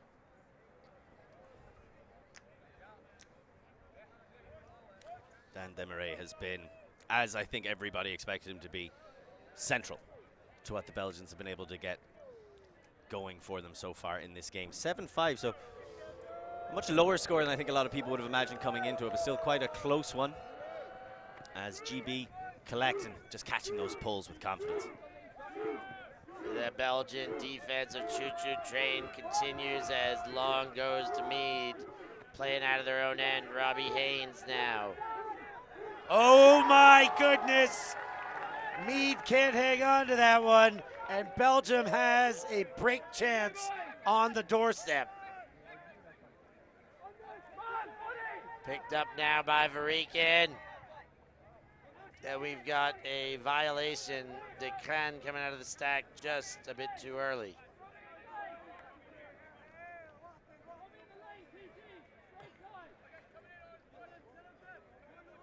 Ford on the mark, tapped in. Varikin, and another violation. So it looked like initially they were going with an isolation cut from the front of the stack. You could see Varikin just kind of trying to smooth and sneak in himself. It's almost a disguised cut from further back. Now just a little bit out of starting form. They start again, and they do put the foot down.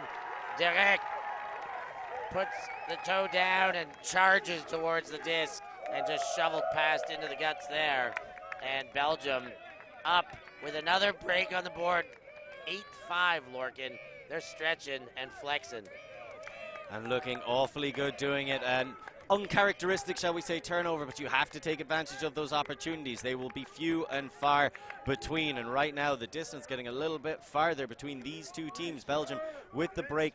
The first of the second half, they push the lead back out to 3 points. Just showing you how much pressure they're able to put down from these pulls, keeping them all inbounds. It's such a crucial part of the defense. Getting that pull inbounds, it allows you to get your defense down in pace, ready to go with their blood pumping. They just sprinted, and it just puts that immediate pressure on. And then you get the chance to cash it in for the relatively easy score in comparison to the amount of work they normally have to put in to get past GB. Yeah, with that short of a field, relative ease works.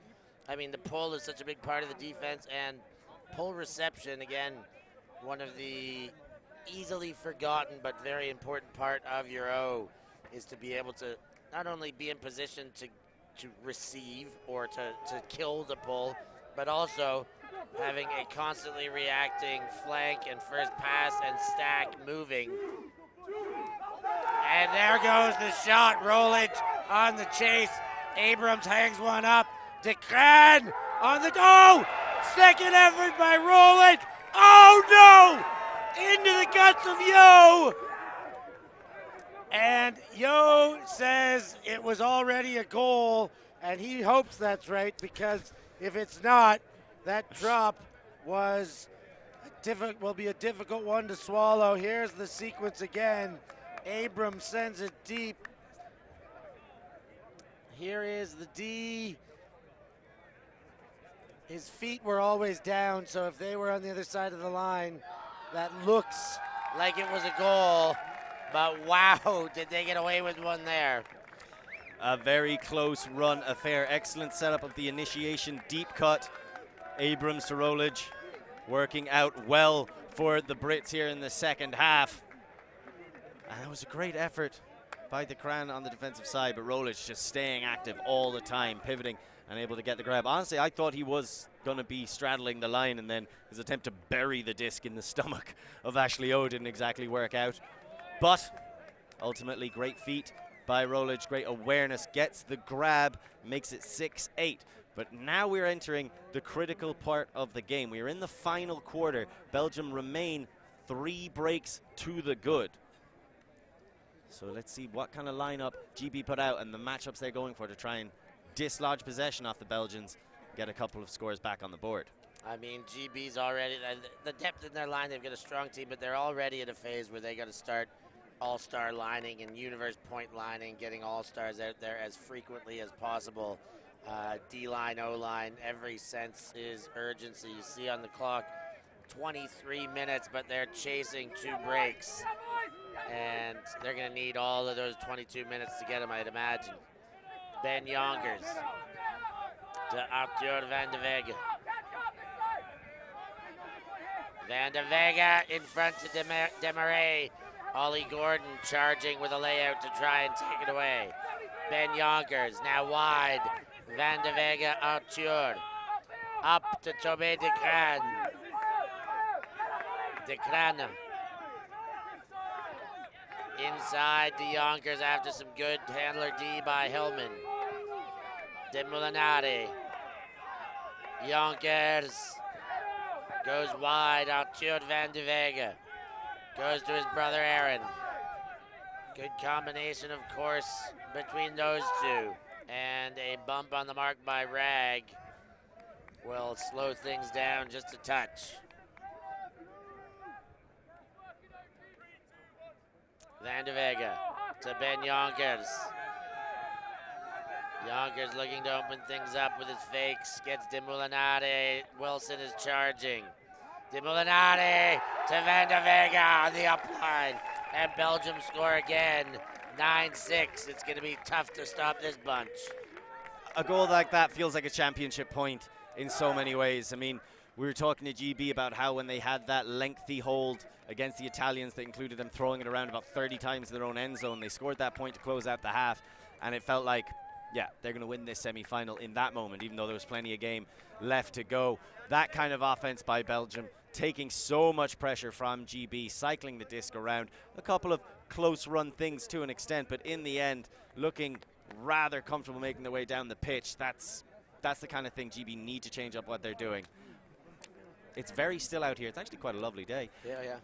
But I wouldn't mind seeing some variation, perhaps a zone or coming with a more blatant switching, pinching, something that just makes the Belgians have to rethink their approach, as right now they are in full flight. De Moulinaire giving some love back to the cameras with his stat line shining.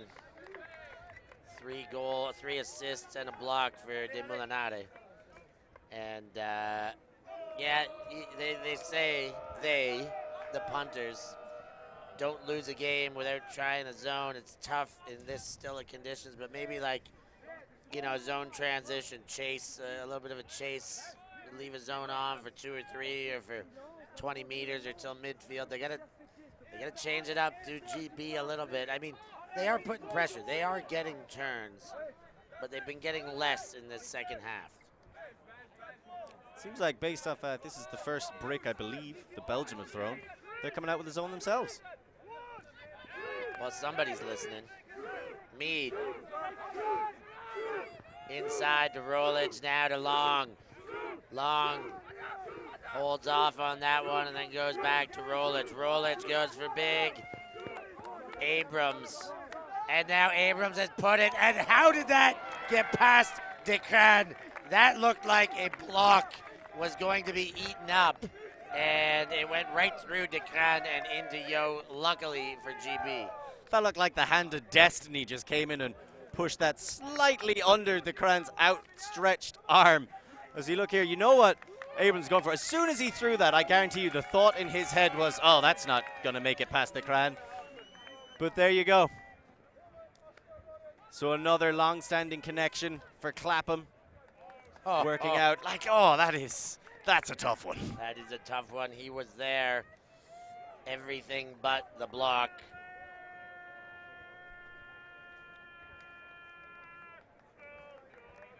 And that makes it 9-7. You get a look at Ashio there, the goal scorer. He stays on the line, and you see GB, well, leaving him out there.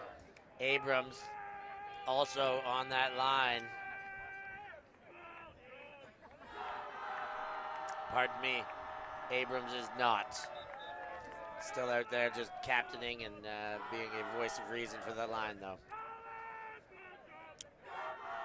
Mead and Yo do seem to have swapped over. Yeah, that is accurate. And Mead leading the charge, burning all the way down the pitch. Lands in and slides out, so picked up in the corner. Demarais to Yonkers to initiate the sequence. Demarais comes straight back under. Demarais gets a leading pass. Demolinade keeps his toe right in front of our cameras. He shoots deep. Toby DeCran on the chase. Can he? Not this time. Too far in front. That was always a tough one. When Yo pulled out, I thought, okay, this is either way out of his range or way out of everybody's. And in the end, that goes right along the back of the end zone line. You got to credit DeCran for giving it his all to try and get there, but GB get the turn. Can they punch it in and close the gap? Boy, could they use that. Hillman strides over and picks up that disc as the Belgians sort their assignments, and GB puts themselves into a horizontal starting set. Ascio off at a pace, but Hillman prefers the swing to Modiano. And the up line to Mead doesn't matter because we have, what do we have, Lork? Seemed like there was a foul called closer to the far side.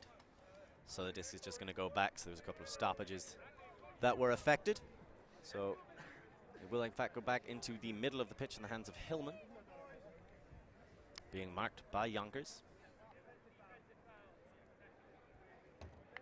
Seemed to be a bit of contact between Wilson and Dumoulin.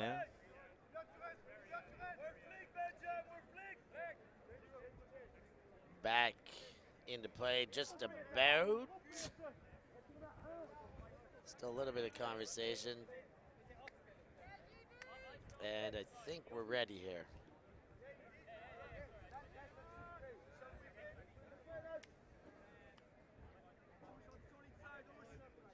Hillman tapped in by Yonkers. Goes underneath to Magnus Wilson. Magnus Wilson to Ascio. Yo with a bit of separation after the missed bid by DeCran, and now centered to Mead. Mead gets it moving and keeps it into Rodri Williams, and he goes backwards to Mead. Magnus Wilson rather, to Modiano, and he's asked to move back and reestablish the pivot foot. Around, that's Williams. Ooh, and the foot came out by Demarais to close that door. And the readjustment back to Hillman in the middle. Magnus Wilson now. And GB moving backwards, good pressure defending until Yo comes under and throws open Modiano. Another quick one to Mead. Now they're off and running. Modiano was off and open, but that throw couldn't go. Now Hillman, oh no! Hillman throws to Modiano, but that one in front, and they can't connect. Ben Yonkers picks back up, and Demolinade signals an injury.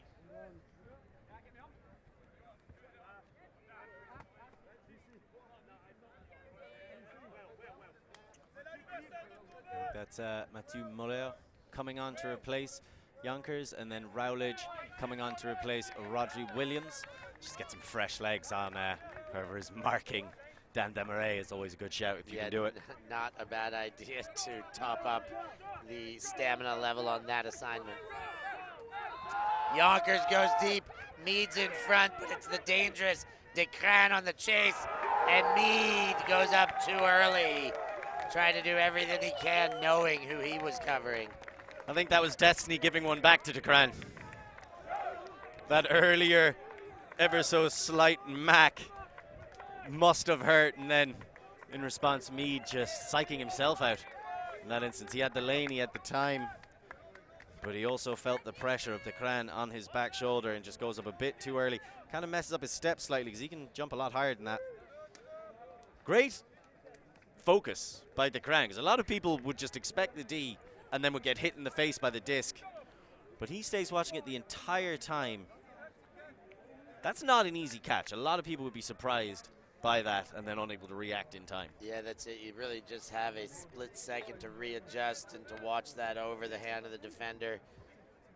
Your mind switches into the assumption of the mac, the touch, the block, the wobble, and then when it keeps coming clean, it ends up being a readjustment in effect. And there you see Ben Yonkers with the 2 assists on the board, giving some love to the camera.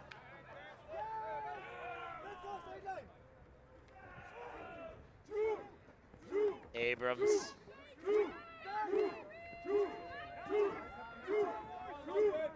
And GB. Now Funk comes and catches low towards the knees. He goes back to Abrams. GB playing in their own end. Cartwright wide open, and that one collected. Cartwright waiting for the fill, and that's East who comes and fills that dump space. Now Rowledge finds some separation, and Abrams. Abrams puts some spin on it. Justin Ford can't get there, and GB running out of answers to find that end zone on the big stuff. A rare misconnection between the 2 veterans. Saw Abrams get into power position. I saw Ford making that peel off at the back, and you think, all right, this is a score. I mean, it nearly always is, but an overthrow by Abrams. Didn't quite get the turn on it he was hoping for, and now Belgium with a chance to push this lead even further ahead. Would be critical if they get there. Lander de Craan to Varikin. Now Oczynski. Oczynski's put it. Bontemps is there. The throw looks good. And wow! Belgium are putting it down. It's Slurpee time, everybody. 7-11. The Belgians extend. Understandably elated on the pitch. I'm sure all the fans back in Belgium are similarly having a good time. We have another look at that throwaway, but that has got to be all about Oczynski. He just takes it on and drops it directly into the bread basket for Bontemps. He's able to just watch it all the way. Maybe just a little bit of that showboating to keep those Belgian spirits high. We know GB are never out until they are in the ground. They will play until it gets dark, so you cannot let up. And another break for the Belgians, their 2nd of the half, and they push the lead out. 6-4 at halftime. It is now, as you said, 11-7. Holy moly, Oczynski stats up there, puts his assist on the board, and GB have got to find some answers. These second half breaks, another 2 for Belgium, are starting to mount, and GB need a whole handful of breaks now. Time not necessarily on their side, but always a way back into a game in Ultimate, knowing that the leading team will always need to score to finish things off. Mead to Yo. Yo to Mead, and that was between 2 players, and Belgians come storming through to take it away. An incredibly rare instance of clogging by the GB offense, which just goes to show how much pressure the Belgians are putting them under, generating that turn because Mead was cutting into a space. The Haynes was also coming through. As we have a look at it, that is Haynes's man, Arnaud van der Roost, getting the block. All right, so timeout on the field. They're going to take a little break. We're going to take a break too. We'll be right back after these kind words. We are Hive Ultimate, a group of players and coaches from all over the world working together to progress the next generation of Ultimate strategy. We've helped top teams win world championships and new teams introduce the sport in a fun and inclusive way. Search for Hive Ultimate on YouTube to learn more about our cutting-edge strategies and to see analysis of world-class teams. To find out what Hive can do for your team, head over to our Patreon page where you can gain access to our exclusive drills and session plans and to join our worldwide community of coaches. Get ahead of the curve with Hive Ultimate.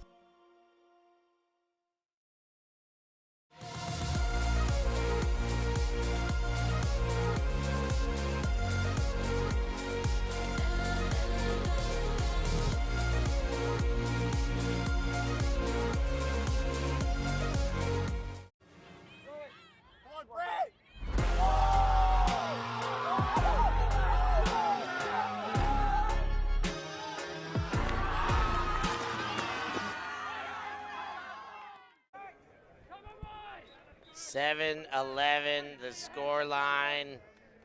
Belgium putting the foot down here. GB, the stalwarts, the towers of the industry, in all sorts of trouble here, Lorcan. Right now we're getting a little bit of a red-shirted revolution, Steph, as the Belgians announcing themselves. Their history currently 3-2 this season. Of course, a lot of these players played on Mooncatchers against Clapham, and Clapham took that bronze last year at WUC as well. Belgium looking to even the score. That one to Derek. Derek goes backwards to Verikin. And then Verikin to Desmarais. Desmarais goes wide. Derek drops a sitter and gives a chance back to GB. You can't let them get breath back into their lungs. Too dangerous a side. If you don't bury them, they will come scraping back towards the earth. Rollage. Rollage goes to Hillman in the center of the field. Hillman to Yo. Yo back to Hillman, and they trade places. Abrams comes under.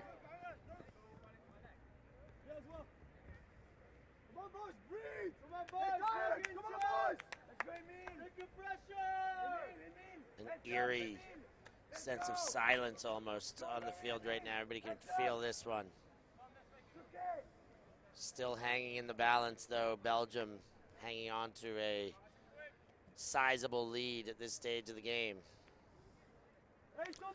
It was a big day in the village when David slayed Goliath.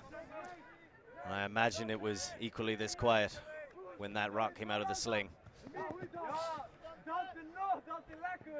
The poetic Murray as this game continues. And Mead comes across for Abrams. Now Mead inside to Yo. GB desperate for this one, and Ford hangs on to one that could have slipped away. Out in front for Abrams. Abrams gets a gainer to Robbie Haynes. Abrams working hard, tried to cut up line, then high stall count, throws toward Rollage. Help D coming, but Rollage up and over everyone there, including Heyman's the original mark. Send all the help you've got available. Will Rollage is going to take it down regardless. He has been a fantastic source of scores and relief at times for this GB side. They are not out of it yet. Goliath has a couple more things to say as we have another look at this. It's a drop. It's just straight up what it is. Yeah, exactly. Direct. Letting one get away. And Rollage there. Putting that one on the board. They needed that big time, Lorcan. Again, the Belgians heads up on the defensive side, but a little bit slower to react to those options, certainly in this second half. I think that's the third goal for Rollage, which makes him in this half as well. Wow. So Rollage starting to come alive. To go with an assist and a block. He's having a day out there for GB. Doing what he can to pull his team along with him.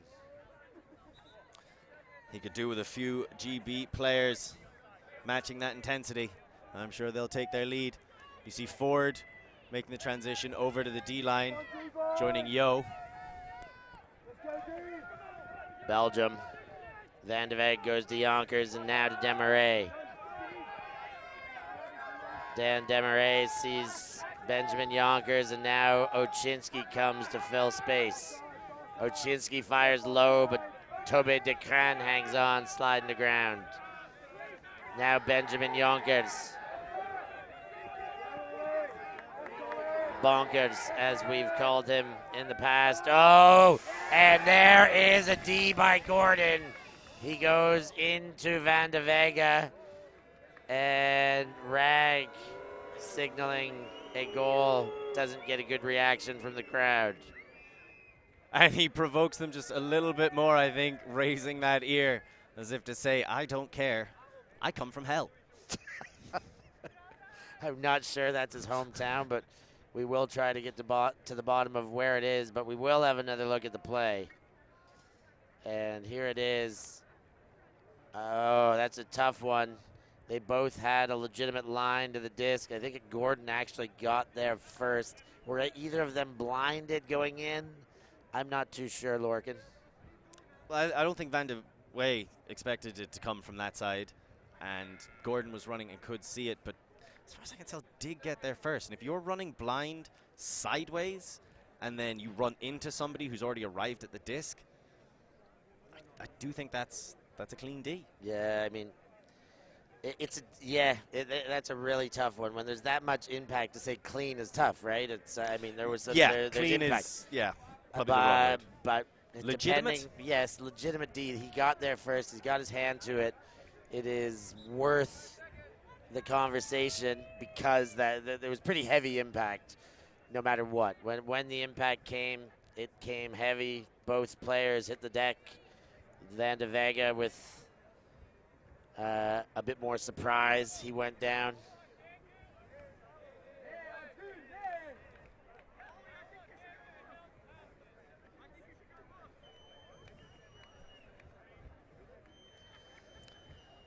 And they're still having a yarn about it out there. Whistles should be blowing soon to come to a resolution. We have just under 2 minutes left in regulation. So, depending on which way this goes and how much longer they're going to spend talking about it, we could be looking at a game to 12. Yeah. 13's more likely, but depends on how quickly they can resolve this conversation. So, who's going to pick up that disc? They are coming over for another look again. And here is Van de Vega having a look at himself, having a look. And then here is the play in question. I'll be quiet so they can determine for themselves. He's going to stick to his call, is what he says. Gordon having a look himself now. He thinks he got there first, is what he says. So that sounds like a contested call to me, Steph. Sounds like a foul contest.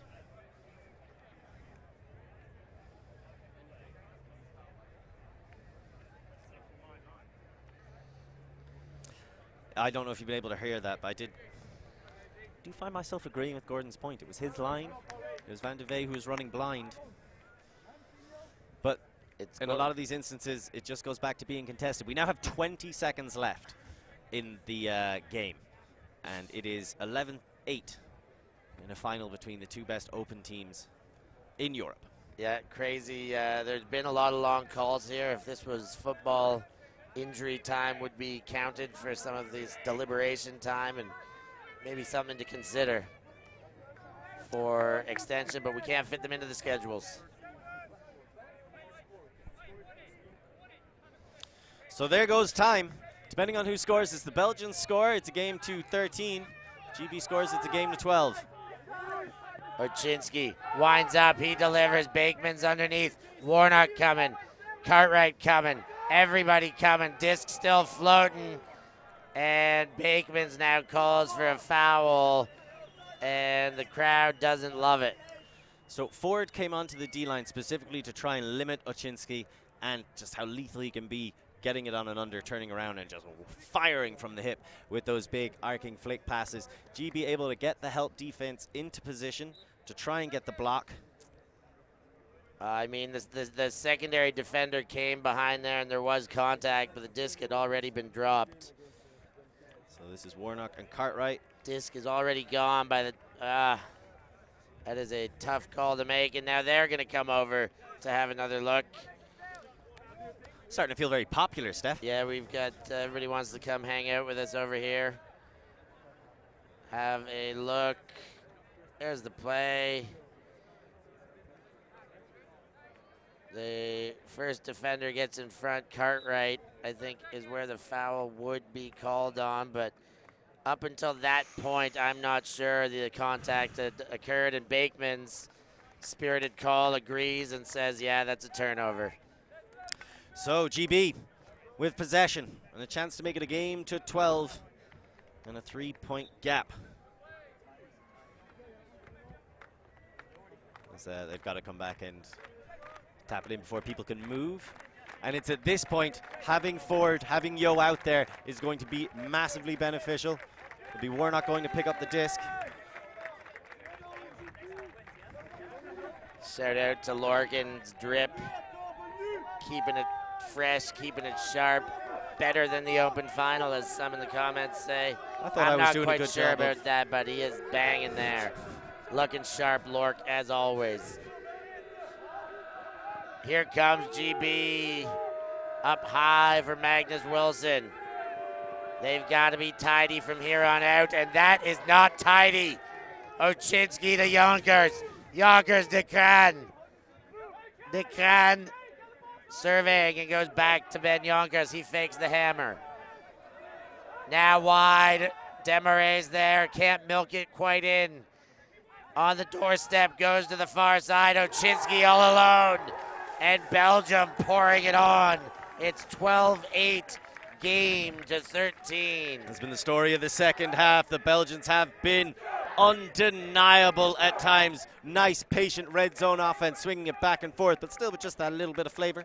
Just a little bit adventurous. That shot from Demaray was rather longer. Most people throw an extra handler in there and complete the swing, but Demaray doesn't need such mortal things. He takes that shot to the far sideline, takes the 4-point lead, and gets within touching distance of European gold. European gold in their sights.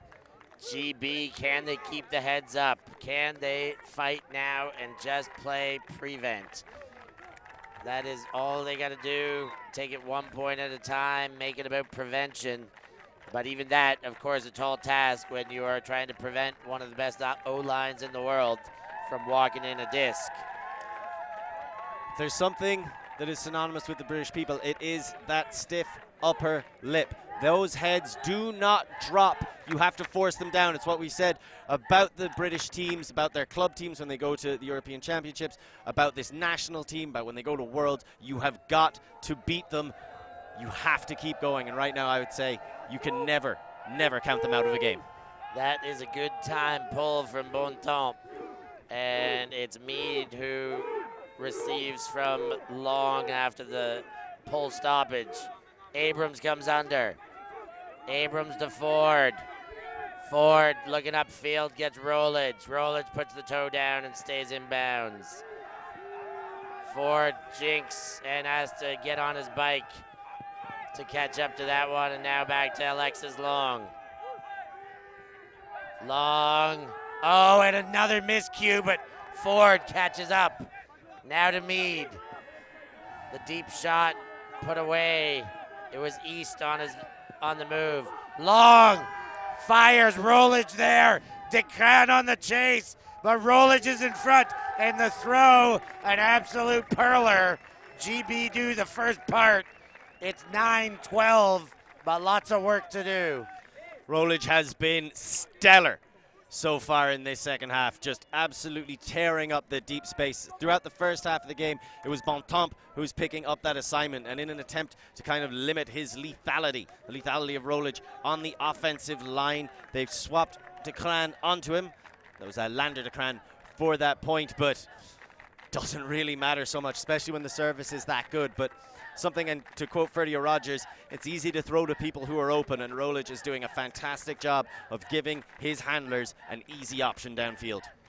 Easy options that time. They haven't had them all day long, that is for sure. That's why they trail 12-9 with time expired. As mentioned, we got a points cap here. We're playing to 13. And while you see that scoreboard, Belgium with their O-line on the field right now, one away from that elusive, illustrious EUC championship. What famous European tournament has games played to 13? I believe it's Tom's. And that one, I see where you're going. I'm just saying, you know, Tom's, fate is a fickle mistress, but is she currently wearing red? It may seem that way. Tom's, of course, the famous tournament in Bruges, one of the hubs of Belgian Ultimate. There are many now. Brussels, Ghent, Leuven, Bruges, and Louvain-de-Neuve. They're playing all over in Belgium.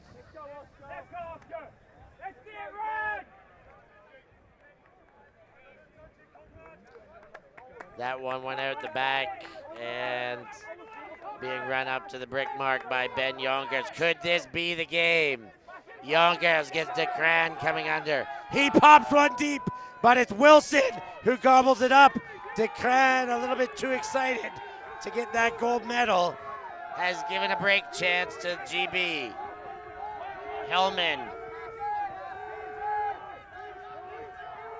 waiting for options. Conrad Wilson comes under, but still far too congested. Rag gets one, and do we have a stall count conversation, or it's a foul between Oczynski and Rag? I think it's a conversation about how much contact are you making when you are scrapping to get free in the dump space. They're just talking about who's initiating it, who is perhaps getting a little bit egregious with it. Time has gone. This is match point for the Belgians. Match point available. Can you believe this? The Belgians had it in their grasps and have offered a sniff of an opportunity to GB to extend it another point. They'll need more than just that, but one bite at a time on an elephant, Lorcan, as we've said it before. It's a long way to Tipperary, as we say around here. Is it really from Limerick? Honestly, it's about 20 minutes that way. Okay. And, like, you know, you could walk it. Okay, well, a long way for somebody else then. Now back to Gordon. Hillman with a nice break to go wide side to Yo. And there is another pick on the field. So Yo pulling double duty for a lot of this second half. Leading from the front, as he so frequently has in the past. University, GB teams, under 24s, back in 2013. Huge player for them. And of course, done it for Clapham too. Ash Yo, one of the guests on Limerick Late Night Live from 55. Go back and check those out. While you're doing that, like and subscribe. Here we are, late stages. Hillman trying to evade elimination with his GB comrades up line. Can Hillman get there? He can! What an incredible pickup! And Ben Yonkers not sure and says, okay, it's up. You appealed to the entire crowd, and he happened to be just looking at this section that's adorned with British flags. But no, I think I would have to agree as well. Like, that looked just up. Yeah, that is up. On the slow-mo, the Belgians agree. What a play by Hillman. That is a game saver as far as the GB is concerned right now. And that's not Hillman, rather. That is Williams. But Williams with the disc now. Was Hillman on the layout. Hillman again. Now Conrad Wilson. Wilson goes to Williams. Damaret chasing hard. Wilson, he gets a gainer. Rag's there, 2 hands on it. Rag looks back to center to find Hillman. Across quickly to Conrad Wilson. Wilson looking to the end zone, now engages Hillman. Puts it over top there. Yonkers gets a touch, not enough on it, and Ben Yonkers with a D. The big time plays come from the big time players. We said it at the start, and right here at the business end of the final, it is once again proven true. Could this be it? Ben Yonkers with the disc. Demarais gives an upline cut, and Yonkers flubs one. It slips out of the hand, and that's an easy turnover. Rag wants to do this quickly, but not that quick. Flipper over top. That's into Williams. What a point that was. That's my one. Heart back in the chest now. I mean, there's going to be plenty more excitement, so you're going to need to take good care of that pump of yours, Steph, because you've got a lot more talking to do, it seems. 11 minutes over the time, 12-10 the score. It's a game to 13. Turns back and forth, and GB able to get a critical break, but they need 3 more. They need to complete a 5-point run, and the most they've ever scored consecutively in this game was 2, and that was when they took it from 5-2 down to 5-4 down. GB have never been in the lead in this game. Have a look back at some of the plays here, and of course our goal scorer, Rodri Williams, getting that flipper from Rag. Something I really liked was Rag tried to milk the disc as it was rolling to get it as close to the end zone line as possible, and he's very creative in the ways that he looks to steal advantages, and you have to be at this level. It's all about the margins, and any advantage you get, you've got to take it.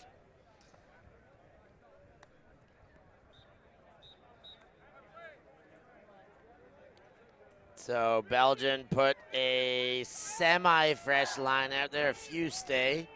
Demarais, Yonkers, Toby de Craan, and De Moulinari stay.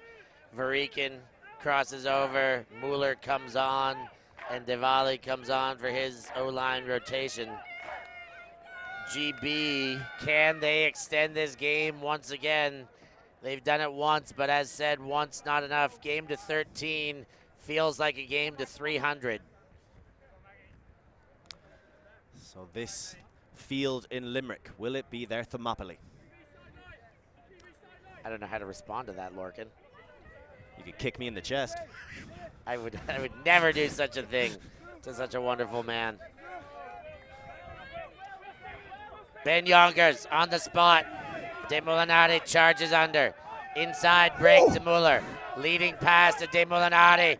Ooh, Demarais was free. Lucky that De Moulinari had to get off the ground there, or that would have been over. Yonkers to Varikin.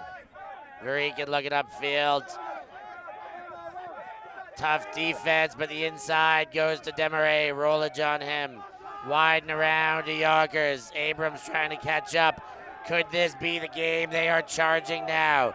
Dan Demarais looks to the break side, back to Yonkers, and gets on his bike. Rollage bids, not enough. That one's in. That is the game. There is a call on the field. I believe there is a pick call.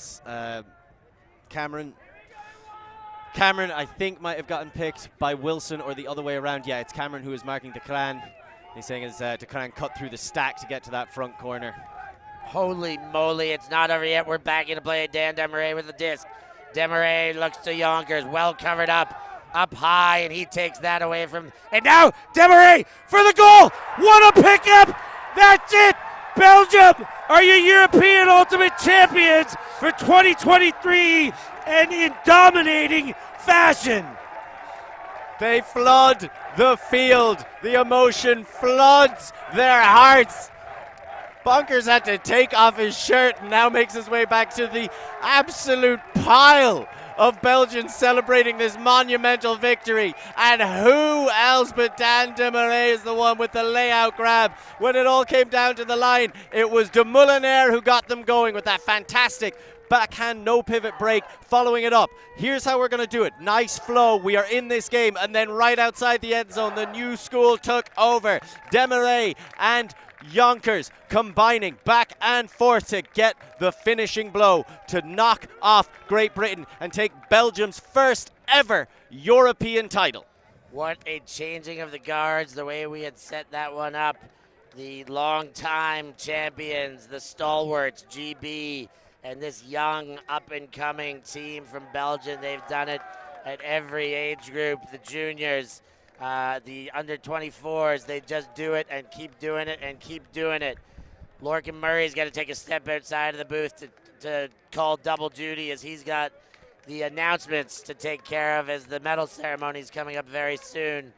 And we'll be waiting on an interview here to wrap this game up. The scenes there of jubilation What a finish by the Belgians.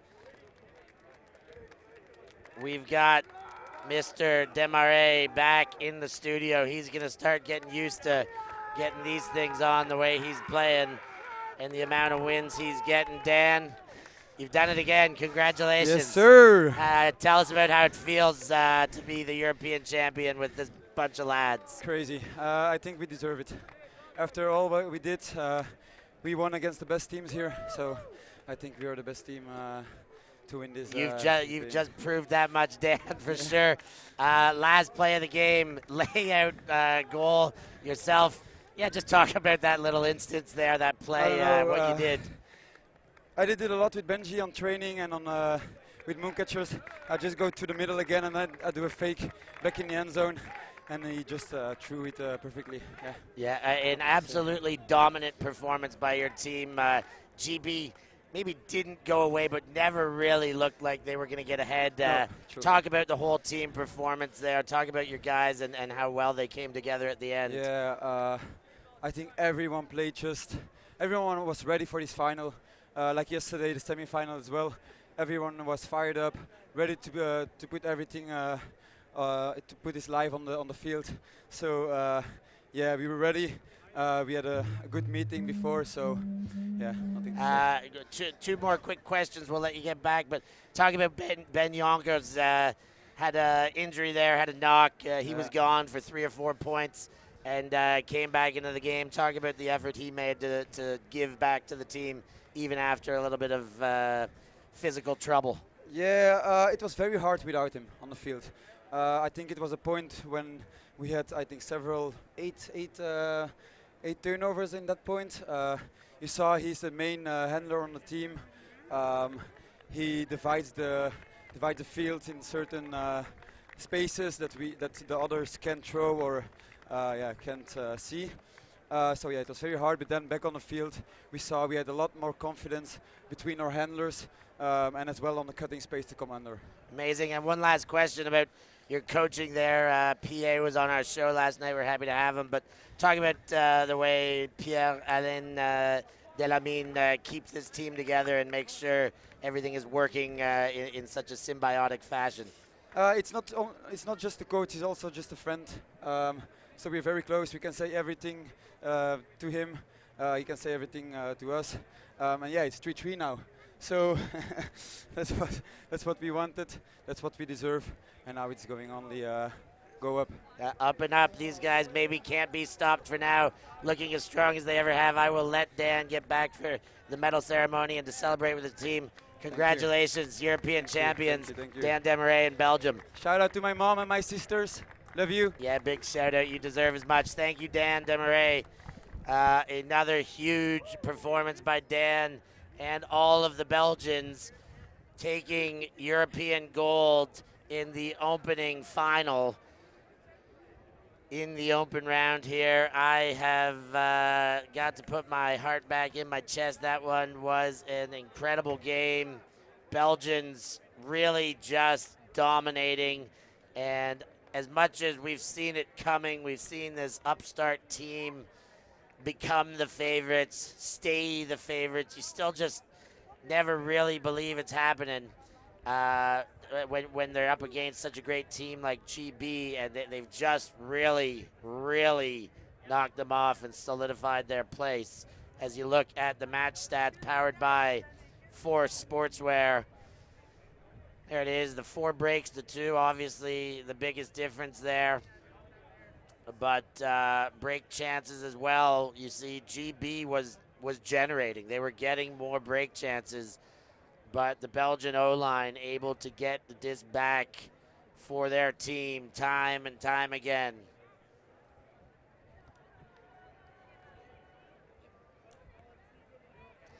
There's those 2 teams set up for the Spirit Circle. Our medal presentations will happen right away, and then these teams will be invited into the winner's circle. The illustrious ULTI.TV winner's circle, the Eurodisc winner's circle, and we should have some nice prizes. We will definitely get some nice interviews and insights out of the Belgians. Here's a look at the replays, some of the highlights from this game. That's the De Moulinare huck that goes to Toby de Craan. There it is from another look.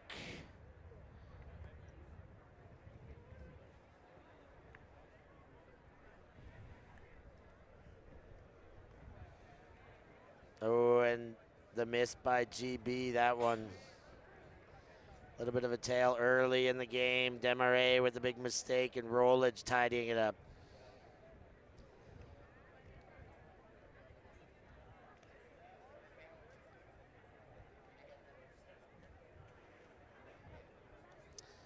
And we're going to leave you with these replays, these highlights of this game. Thank you so much for being with us.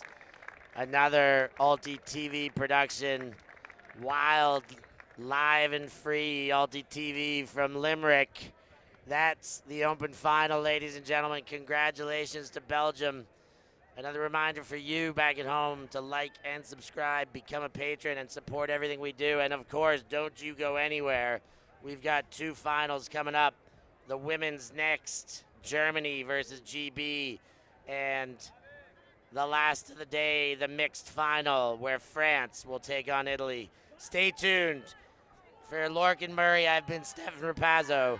Thanks for being with us, and we'll catch you next time.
Thanks. Merci beaucoup. Yeah, Ultimate.